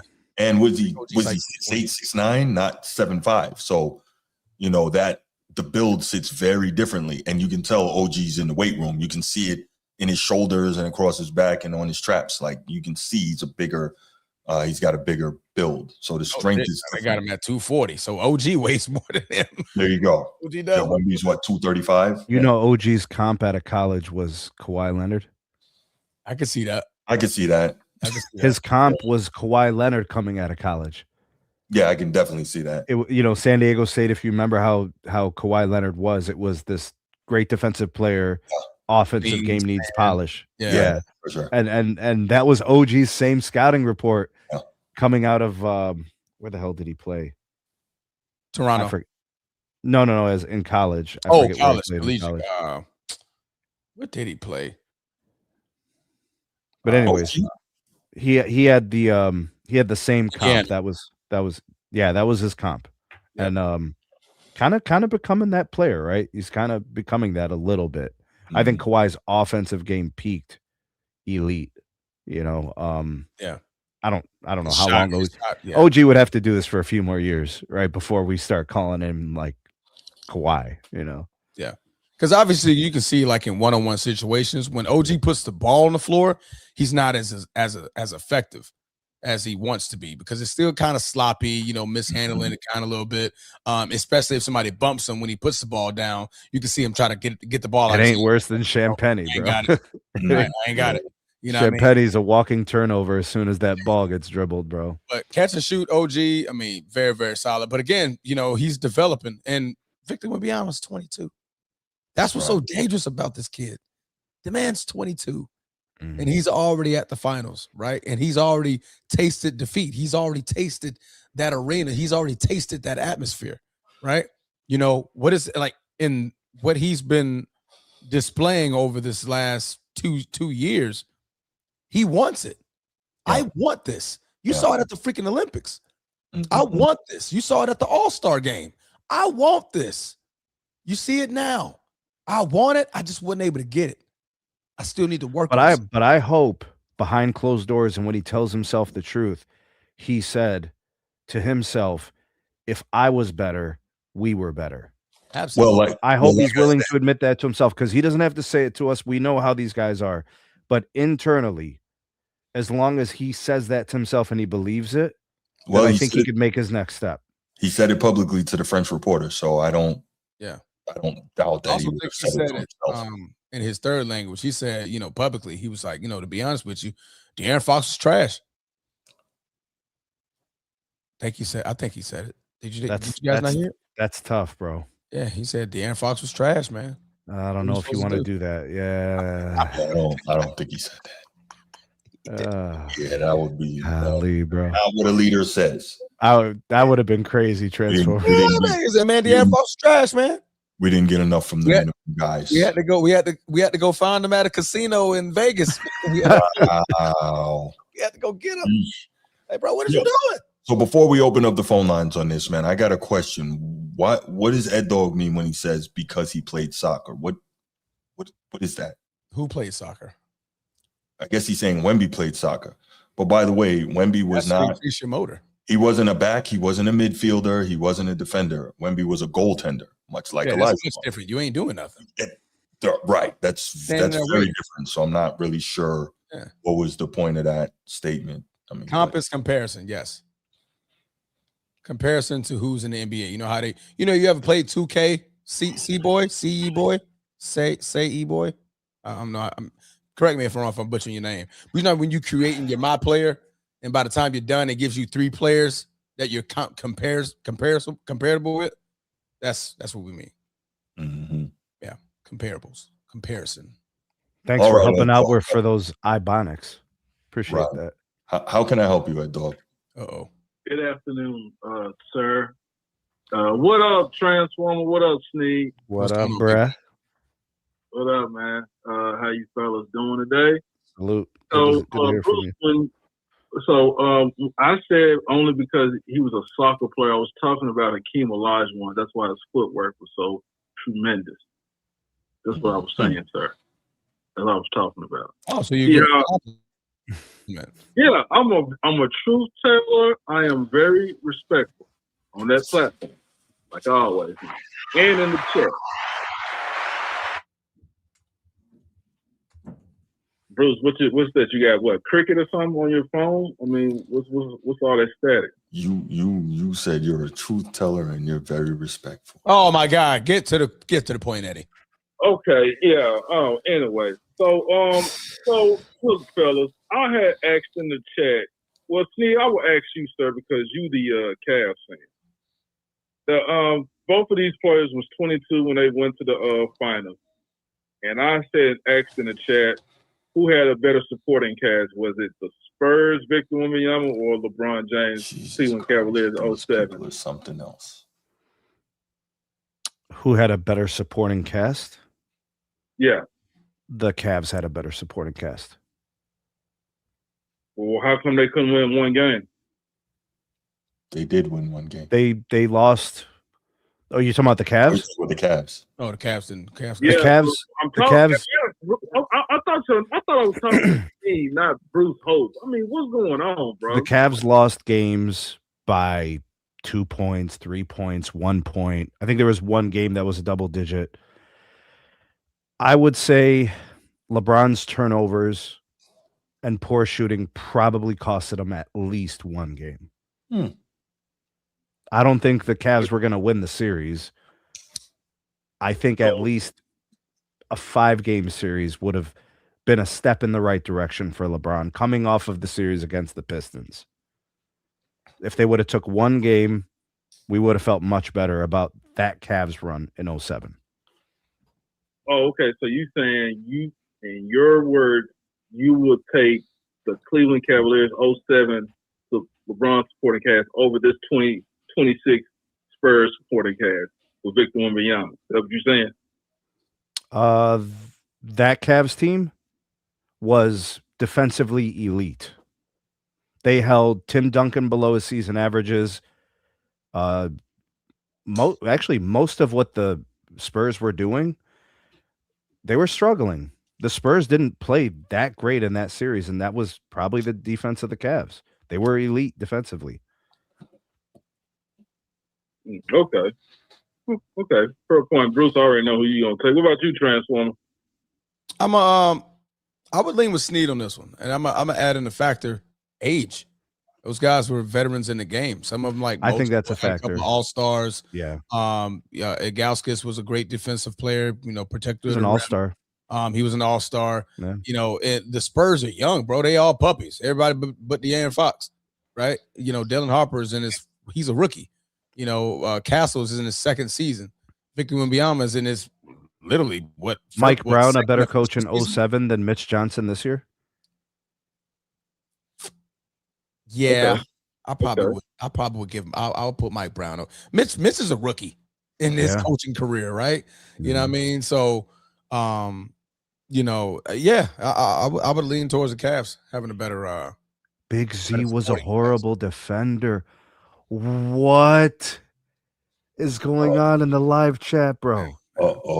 It's about to get bad. Okay, so let's keep going. Now, see earlier in the on the show, you had spoke tremendous. You was dropping, you was putting Bruce in that blender when you were saying how much of a softy that Victor Wembanyama is, especially like when they win, he's all happy and excited. When he lose, he doesn't talk. He skip out interviews. Hold on. Can we get it? No. Because you're not being honest or complete here, right?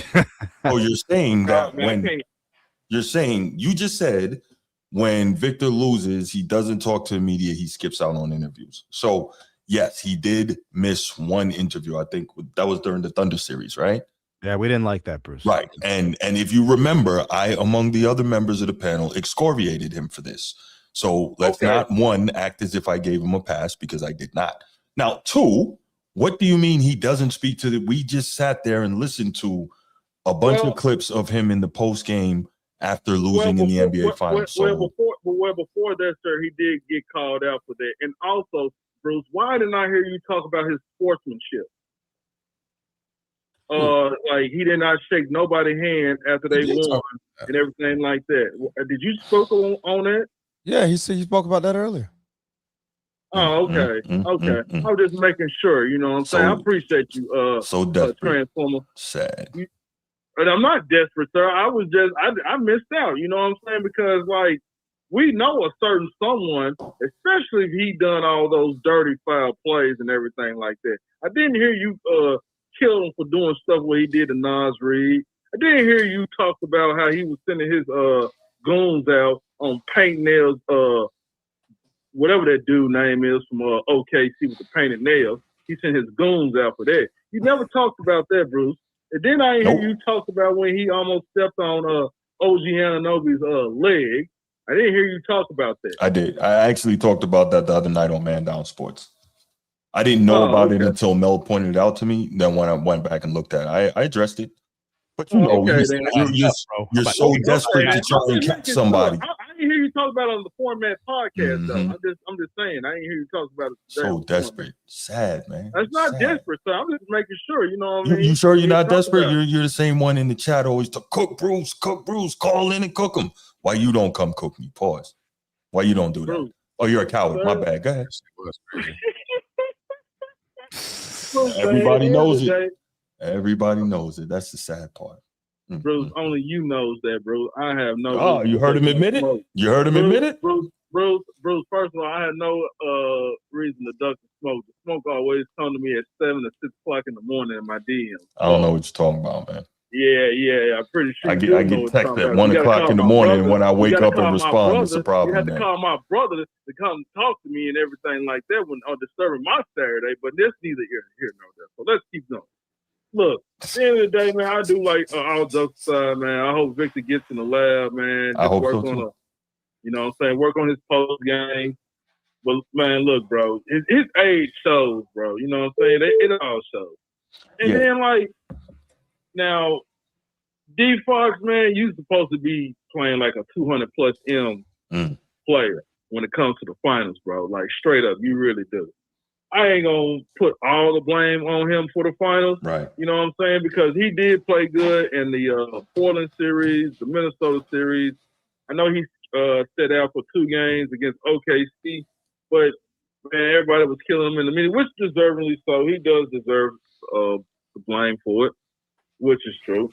But other than that, when it comes to Victor, man, yeah, man, like, just get back stronger, get back healthy, stay healthy. Man, now, everybody keep talking about, man, you know, they're going to get back. But look, man, that can happen from 5 to 10 years, man. It's not like it's going to happen like next season. I believe I said that when I referenced Hakeem going between 86 and then 94 before he got back to the finals. Forgot that part? Yeah. I know your ears close every time I mention. Okay, that's it. Let's keep the show moving. Yeah, let's do that. Yeah, thank you. Ahead. No, we getting calls, but they want to, you know, you out here yapping. Okay. Yeah, disrespecting history as if things just have happened. A wonderful evening.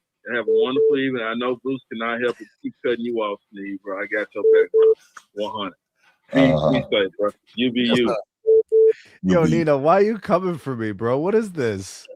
Why, Nino, bro? appreciate the super chat. 999. Nino says, Sneed put that bottle down. My man says Sneed is out here giving in to his desires on the Format podcast. What is it? Cape Cods? Y'all off them Cape Cods, bro. Not me. I already know. I know you don't get down like that, Sneed. Yeah, that's crazy. Sean from Cali, what's good, man? Man, what's up, guys? What's going on? What up? I was trying to call in about the Knicks, but I'm just gonna say briefly, congratulations to the Knicks, you know, for making a historical performance, especially with Jalen Brunson on the last game. It was awesome. It was the best final series of this decade, even more so than even the 2021 final series with the Suns versus the Bucks, and I like that series a lot. But it is dope. But as far as Wemby though, I don't listen. I understand that he has to be very professional, but all this, the media, I know what the media was trying to do. The media was trying to give him some type of like, softballs in order to say, hey man, you're to talk trash about your team, you're to talk trash about your coach, and he wasn't having it. And I think that for what he did, even though I say it's unprofessional, I will admit it. I think it was deservedly so. The media has been absolute garbage throughout this whole final series. Shoot, when he was speaking French and talking to a French reporter, he was giving them more of the scoop than what Americans actually trying to get. And also, yeah, he has some work to do. He needs to know that he's 7'5".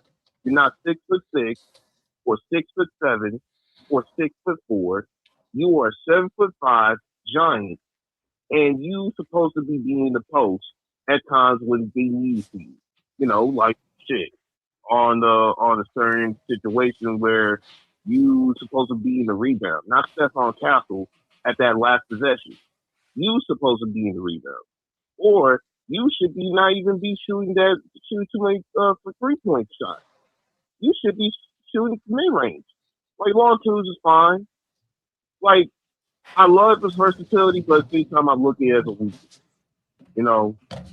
But honestly, all that's all I gotta say. You know what I mean? Like Wemby, as far as like people switching up, yeah, I mean that's the typical shit when it comes to sports. Like winner circle syndrome, people switching up, and until you win a chip, it's gonna happen. You know what I mean? He ain't the only big man that ever lost in his final series. There's tons of big men that lost in their final series. Yeah. And he never considered himself like the GOAT. You know what I mean? That's the crazy part. Like people acting like he's the greatest of all time. No, he is like the phenom to bring certain things that we wanted to see in this NBA. Mm-hmm. He made that final series in 10. But win or lose, I actually like that. He showcased that he is an absolute draw. A spectacle. He made that David versus Goliath series amazing. And also to say that he's gonna wait for 5 to 10 years just in order for him to go back to the finals, that I honestly don't really see that. I think he's gonna come back next year.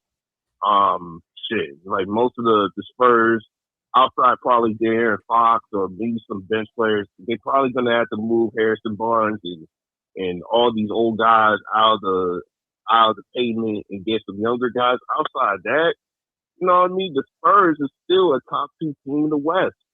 To be honest, he's the best team in the West. He just lost against a hungrier New York Knicks team. So I'm just saying that people need to chill out when it comes to like having these like excessive expectations, as if like he said, like, I'm the greatest of all time. I'm the best big man of all time. Like he never said none of that. I mean, I'm just being honest. Like these guys acting like someone like Wemby said, like I'm the greatest big man of all time. He never said he was better than Will or Russell or Shaq or even like Hakeem. And most of these guys is in the top 5 list of big men have lost in the finals. You know what I mean? Especially in their first appearance. So, you know what I mean? With Victor Wembanyama, you did amazing. You went ahead of your schedule. You overachieved. Yeah, you were a loser. You know what I mean? You didn't win a ring, but you overachieved. And hopefully that you're going to go to more finals appearances as you go on with your career. And yeah, I'm laying my plane there. All right, Sean. Good call. Good points, man. Solid. It's good. Have to engineer. Yes, I believe if they had another coach, it could have been different. Now we do gotta give Mitch Johnson some credit. This is his first full season as head coach. He takes his team to the finals. True. But Sneed and I talked about this ad nauseum while we were live casting these games, and there were a lot of places Mitch Johnson could have made adjustments. One of the most simple was better managing Wembanyama's minutes, as well as better managing timeouts during those Knicks runs that kept bringing them back from all those deficits. So I think it could have been different.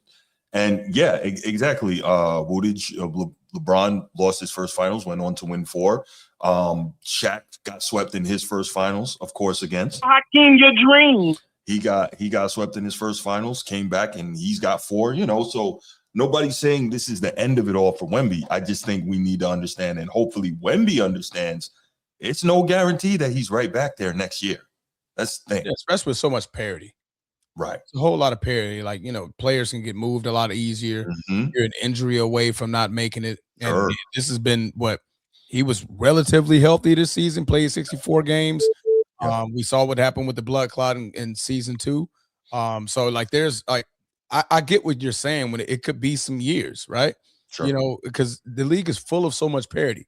It's not like they're coming back and you're just starting it back over from ground zero like it is now. Like, no. Yeah. OKC's not going anywhere, and they're going to have an attitude next year. Yeah. You know what I'm saying? So Giannis may enter the West. I mean, who knows? Yeah. You know what I mean? So, yeah. No doubt. Nino, what's good, man? Man, y'all took my point. I disagree with Sean them 1,000%. I agree with Bruce. Okay. Wemby got to get better. We understand that. Yeah. I'm gonna give him a pass though, because I need some knowledge from y'all. Y'all been watching longer than me. I know ain't nobody done it since I've been watching. Has any player in his first 3-4 years, led the team like on the court statistically, and was the leader of the team and won the championship? We know Bron led the team. They didn't win. We know Magic won, right? But Kareem was the leader. But he had Kareem. Mm-hmm. We know D Wade done it in 3, but Shaq they had Alonzo. Wemby was asked to be the young leader. Yeah. And I think and the coach, they didn't even have a coach that was Steve brought up the Mike Brown point. He was a young coach. He ain't never been there before. He gonna get better too. My problem is the same thing I said with Brunson. Wemby ain't got his payday yet, have he? Or did he get it? They will give him everything they could legally give him. Okay, that's a great point now. And thankfully, because when you win early, that's dangerous. But thankfully, you found Harper and a couple guys. Harper's going to get money. He's going to get paid. Yes, a nice contract. Wemby's going to get the vote. And the late too, if he wants. So what does that do to the team? I don't know how they're going with Brunson. I don't know how they're going to work it, man, because it has to be Wemby, it has to be Castle, has to be Harper. I don't, and we know that Fox just got paid. I don't know how they're going to do this, honestly. They're going to have to move Fox. You got to. What is their strength right now? What is their strength? The depth. Same thing with OKC. Right. Now, when you get down, what if they get down and pay players and they up to 4 players? But it's not general depth. It's guard depth. Yeah. It's not general depth, meaning they're not deep at the big position. They're not deep at the forward position. It's the guard position specifically, or the guard position. What if they pay Castle, Harper, and Wemby, and all the money is tied up to them 3 mostly? Yeah. And the depth is not right now. They got good players on the bench. Yep. When you get the top players paid, unless you find some veterans that just trying to win, you got some not so good talent coming on the bench. What if that happens? So I'm with Bruce. He got to be careful thinking he just gonna walk back to the fountain. Right. I believe he thinking, because I would think the same thing. Sure. They all do. They all do. Yeah. Now, what I believe the Spurs need, because I think we getting caught up again with this singular player. I asked for Kyrie Irving. I asked for a guy that can, because I think that was Sneed's point. They need a guy that can control the game. Because the Spurs, the Spurs was they was winning. They had major leads in these games. They could have won a lot of these guys. I hate saying it. I know we hate saying they could have won. They supposed to won one for sure and could have won a lot of them. The coach is young. They need there's no 2-point guard in the league, is it? They ain't gonna get Halliburton. So what point guard can they get? They don't need a point guard. No, yeah, I'm supposed to say they definitely don't need. They don't have a guard problem. They got a forward. I mean, they have a. I would say they have a Fox problem slightly because he's making a lot of money and he was the worst playing guard in the series for them. No, and it's not even So close. he's supposed to be the point guard. No, when I'm saying point guard, right? I am too. Y'all saying Dylan Harper, right? Right. He's a point guard, but I'm talking about the point guard we know. He ain't. I don't think Dylan Harper's that guy. Is he? Steph Castle plays point guard. In the finals, we saw Dylan Harper play point guard, and De'Aaron Fox play point guard. They have flexibility. They have optionality at the guard position. I think Nino's asking He for. ain't understand what I'm saying. Tell him things for me. Yeah, he's looking for more of a traditional, slow things down, steady to pace type point guards. Castle's a gunner. Harper's a gunner, right? He's looking for more like a Chris Paul, like somebody like a strong veteran to slow So down. you're saying you would be moving some. So you're basically saying you would be moving whatever they have going on to move for a traditional point guard. Yeah. Yeah, or a guy that we know can do that. I believe Tyrese can do it. A guy that would have said, "Hey, we up 15.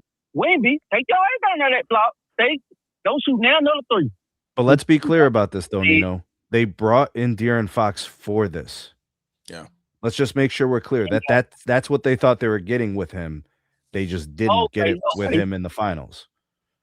I get your point then. Well, he ain't got it then because Yeah, I'm with you. now whatever we say about Chris Paul, that one game there, Wemby shooting them 8 threes in a row, he would have never allowed that. I believe Kyrie Irving is the guy. Whatever they got to do to get Kyrie for D Fox, the money is close. They'll make it work. Their interstate rival is going to just give them Kyrie Irving? Yeah, that's a great point. For they might like D Fox. D Fox can get the ball to play. Everybody just saw what we saw, Nino. That's tough. Yeah, that's tough. But I'm just saying a guy. Because if not, Wemby's not a bucket getting. They need at least a bucket getter in the clutch. They needed one. Fox ain't.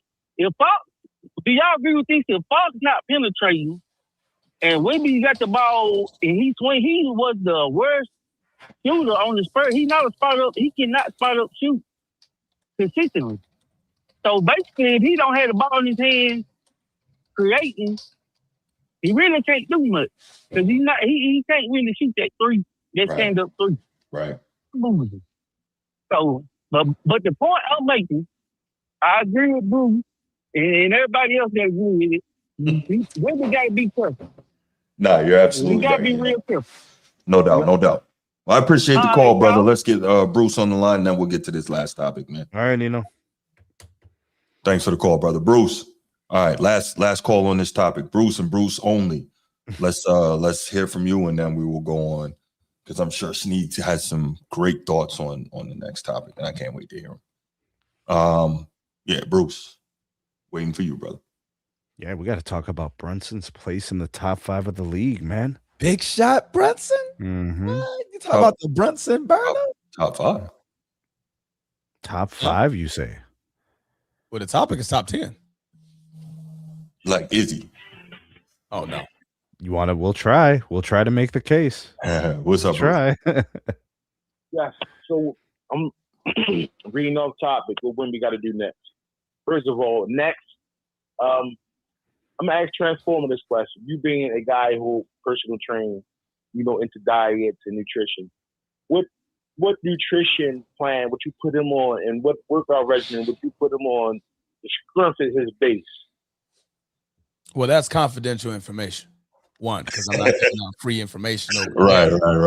that's why I'm a paid personal trainer. He is the Transformer. I am the Transformer. So I'm not going to give out free advice. I could go to Chat GTP, the chat, and get it the same way what you gonna say. So I'm asking you. Actually, that's horrible. If you're using if people using Chat GPT for personal training, you already lost. You behind the 8 ball. Man, I'm not trying to. Come on, stop that, man. Come on, you can't explain what he got to do to get stronger. I mean, he's gonna put on 8 to 15 pounds organically, and he can do that through a big hefty diet, heavy protein. He's gonna have to carb up, most definitely, and that'll be his. I mean, it's easy to put on weight. Putting on weight is not the hard part.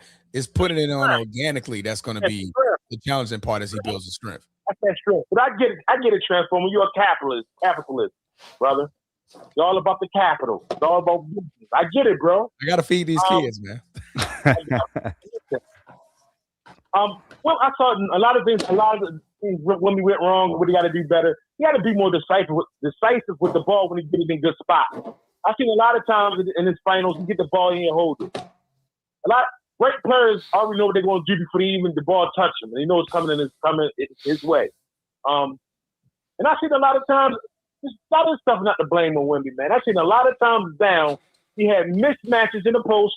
Where he had good enough position, and guys went down and came down and chucked up a three. Not Dylan Harper. He tried to get the ball to him very frequently. No. Not when they needed to be in good spots when you had the mismatch. Not when you on big guy. Not when you on Towns. Not when you on Mitchell Robinson. I think sometimes he had smaller guys on him and he was in a nice spot. And the point guard didn't get it to him. And truthfully, the Spurs don't have a true point guard. But he most definitely got to get stronger. Got to be more decisive with the ball, man. And that's his flaw on offense. I don't think he's a great post guy, game guy. He more of his, he want to be a shooter. He showed some toughness sometimes in the box. He want to be like a perimeter, 7'5" KD, more of that. That's what it looked like. He want to come down and dribble between his legs and do some crossovers and spin moves. He's not a bruiser. So is it that we are trying to make him something he's not? Can he be great? Can he be great being what he want to be? It seems like he don't want to bang. He'll bang some. Not that he's soft. We have seen him bang in the box. But he consistently down, like really getting in the box, off the things I mean, he didn't get much. So maybe we trying to make him something that he's not. Maybe he won't be a great post, at 7'5", which should be a shame.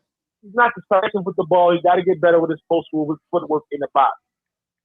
I haven't seen that whole series. I haven't seen Wemby shoot a baby hook. No drop step up and under. You feel what I'm saying? I ain't seen none of that. There's a lot of perimeter-based basketball with him, so he most definitely got to work on his fundamentals in the box. Yeah. And strength. So, other than that, man, that's all I really got to say, man. That's all he got to work on. The press conference stuff is he's a little emotional. So, you understand, everybody talk about he walked off the court without shaking hands. I mean, hey, that ain't no big thing in the NBA for real. You don't know what they did behind closed doors, so other than that, man, go ahead, man. Last topic. Absolutely, bro. Good call. All right, Bruce. Yeah, I agree. I think Wemby's going to be a hard gainer, bro. Yeah.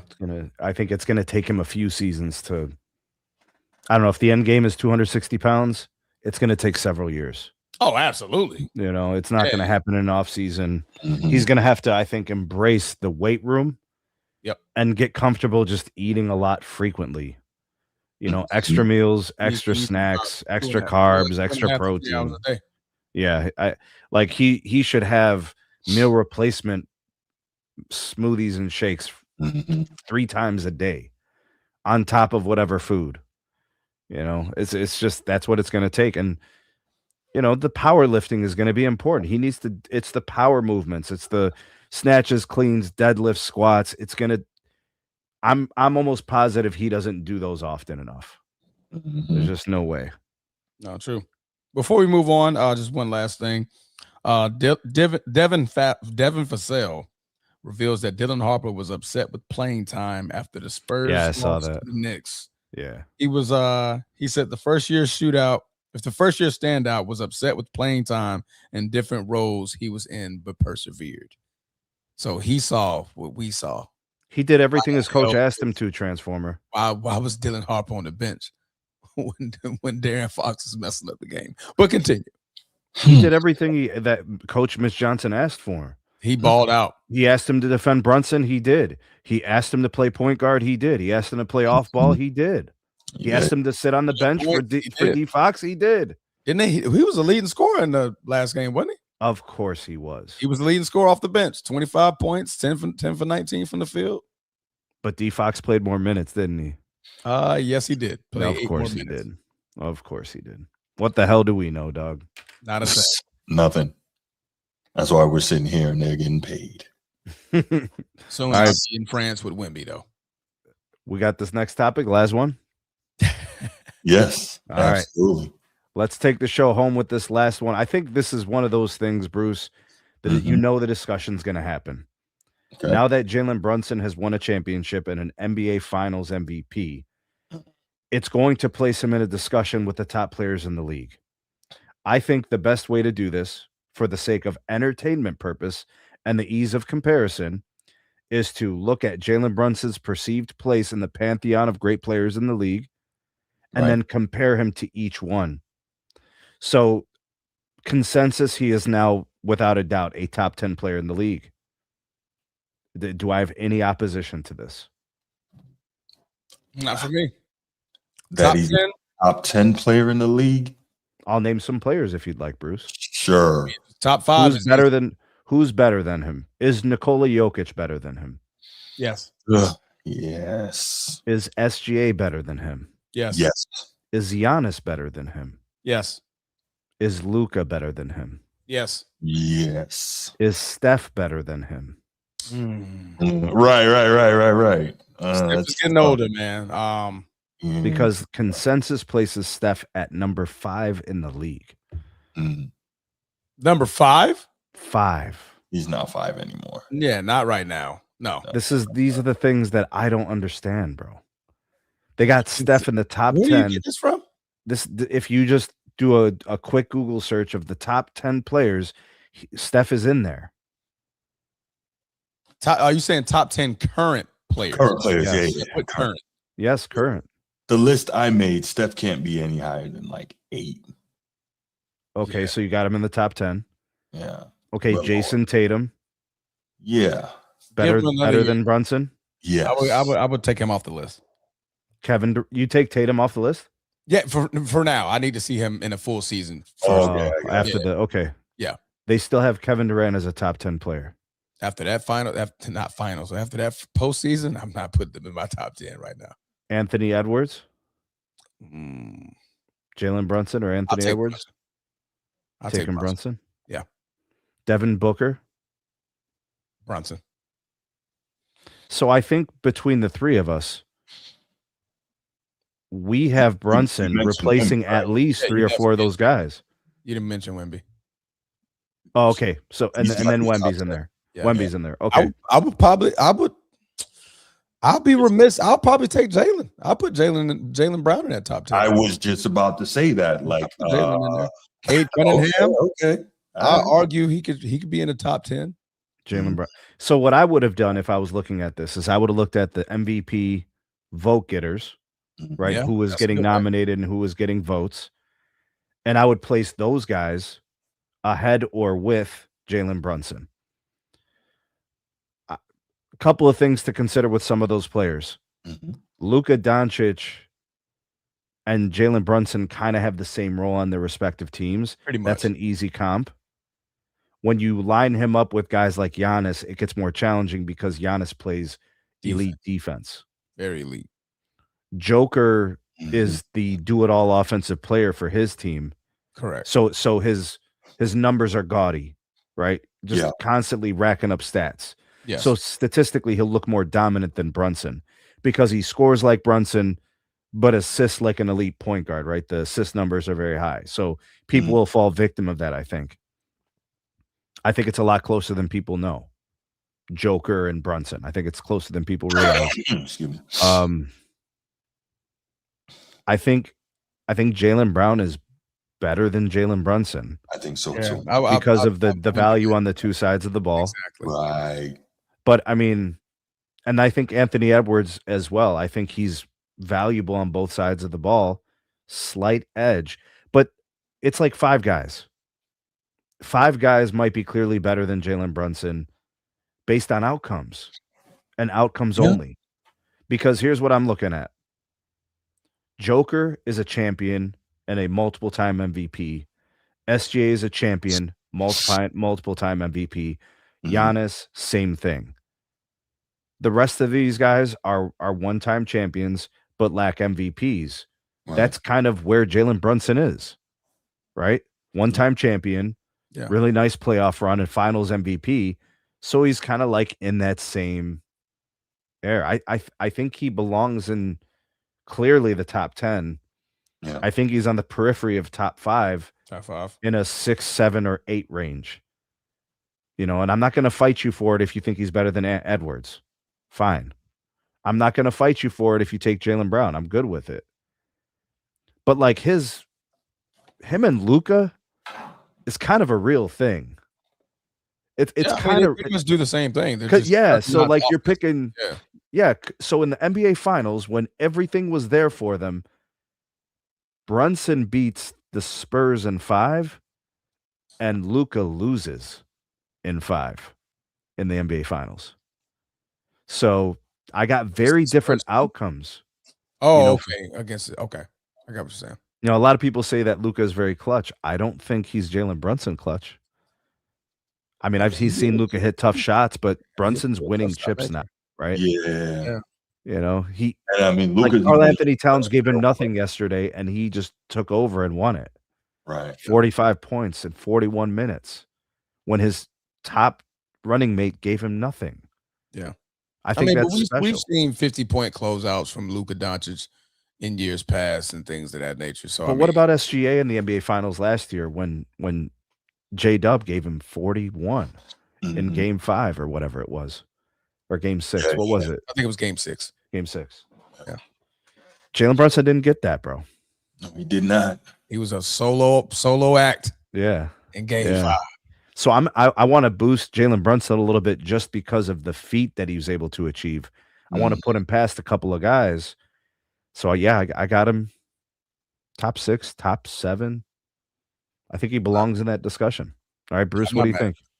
No, I think you're 100% right, Sneed. I just, when I immediately thought about it, I was like, are we, doing the recency bias thing, jumping on that? But I think it's fair. I think he is towards the bottom of the top 10, but he can very quickly move up that list. Yeah. I also think that Bottom of top 10 meaning 9, 10, or bottom of top 10 meaning somewhere back between half? 7 and 10. Somewhere between 7 and 10, I think. So the back Bottom third. Bottom third. Yeah. Yeah. But again, he can very quickly move up. And YD made a great point earlier. He's 4-time All-Star since he's been with the Knicks, 4-time All-NBA since he's been with the Knicks, clutch player of the year since he's been with the Knicks, and now champion and finals MVP. Those things add up very quickly, right? I'm not the guy that's, jumping off the porch just yet, but those things do add up. So I got to give him credit. I think that it's a very fair point. I don't know, like I said, if I would put him as high as some people want to put him. I think I heard somebody say, like somebody in the mainstream sports media, he's the best player in the world now. I'm like, see, this is what we have to do all the time. And so it feels like you're hating, but you're just trying to push back, like, calm down. You know what I'm saying? But I think you did a pretty fair job in the way you lined that up, Sneed. He's Do you second think that- team All-NBA for 3 straight years. Mm-hmm. Do you think he was outside the top 10 before this season? And now this season puts him into the top 10 definitively? No, I would still say he's probably still around that same area in the bottom 10. So But this he- didn't move him for you. There, though. I think he's definitively there, though. Like now, there's probably not an argument that he can't be. My question, Bruce, is did he move this season by winning the championship and then winning finals MVP? For me, he did. I don't think I would have had him top 10. But winning finals MVP. Now he's in the top 10. And what he showed, because for Anthony example- Edwards also had Cat. Right. What did Anthony Edwards do? Right? Like Jalen Brunson gets Cat. All right, that's all I need. I just need a running mate, right? He takes over, and obviously, has one of the best performances in finals history in a closeout game. That's something I'd be wanting to see from Anthony Edwards. Like, take over the game, right? Stop settling for the 3-ball all game. Like he had to grow out of that for the last couple of seasons. This year, I think he did a little bit better of a job, but then he got hit with the injury bug in the postseason this year. So that's why I'll put Jalen over Anthony Edwards. Now, Anthony Edwards is tough, but that championship is, it reigns supreme, man. So let me ask you this, right? Because I know what Ed Dog would say, but Jaylen Brown also is a Finals MVP and a champion, multiple-time All-NBA, multiple-time All-Star, right? Yeah, that's why I'll argue Jaylen Brown over. But he's better on both sides of the ball than Brunson. Well, maybe not better offensively, but he is the more complete player because he's a far better defender, right? Yeah. So would you put Brunson above Jaylen Brown? Yeah, I think Jaylen. I don't think I can yet. That's an argument, yeah. Right. Jalen has an argument there. Yeah, so. But no, man, definitely, clearly top 10. I think it's starting to become arguable closer as he tries to reach for that top 5 spot. But those top 5 spots have champions, league MVPs, finals MVPs. Exactly. So that he's right there on the cusp of it. Yeah. Like if you had a tier of players below those guys, like he's right there in that next tier. Because like SGA's won 2 MVPs, Joker's won 3. Yeah. Both of them are finals MVPs with a championship. Giannis, it's the same discussion. The only guy that frequently gets put into the top 5 that doesn't have these things is Luka. It's Luka, yeah. Right. And that's why I say I think there's a conversation to be had about preferring Jalen Brunson as a better player than Luka Doncic. I think more so, because Luka's not getting MVP because look who the hell he's battling. I think that's more so like, okay, you got Jokic putting up triple doubles over and over and over. Okay. You got SGA shooting at an extremely high clip, best record in the league. It's like, okay. Like, but still, Luka's definitely, he's definitely top 5.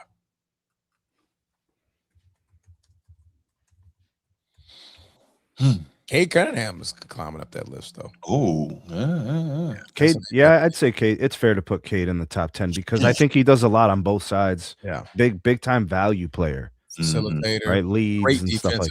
Yeah. I'm with you there. Yeah, I can't believe I didn't think about that. Yeah.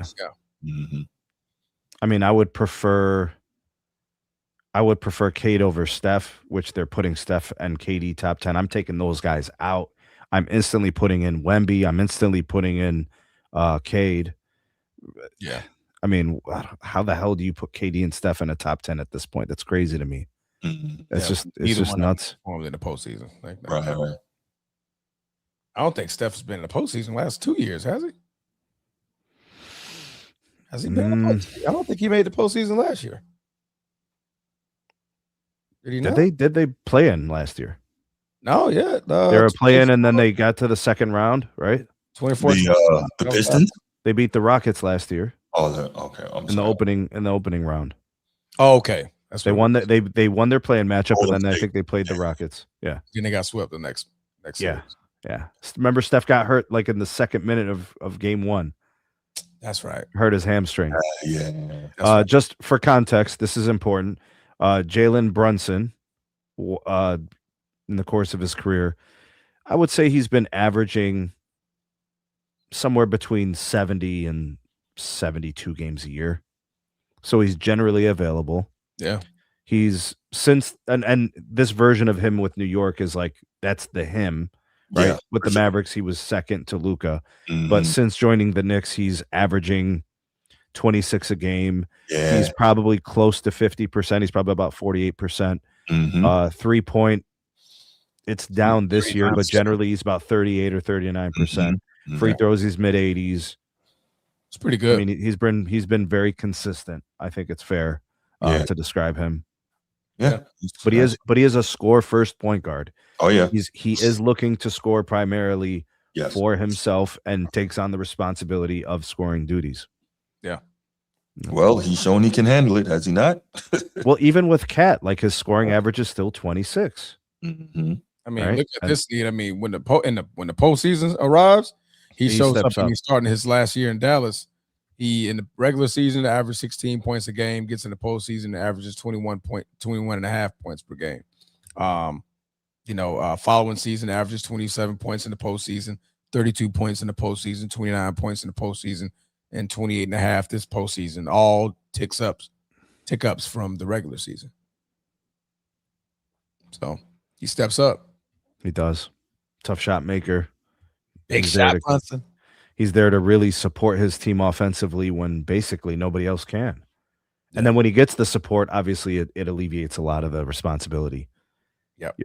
A team is generally better when there's dynamics to their offense and multiple guys can provide. You don't really want to have to rely on one guy only. But I think out of necessity, because Cat was out, we kind of saw the takeover mode yesterday. Yeah. Right. And that takeover mode is unique, by the way. That's Yes, why I it think is. we're putting him in this top conversation. Sure. Because not all the guys we named can actually do that. Right. Right. So if I'm looking at, can Jaylen Brown do what Brunson did yesterday?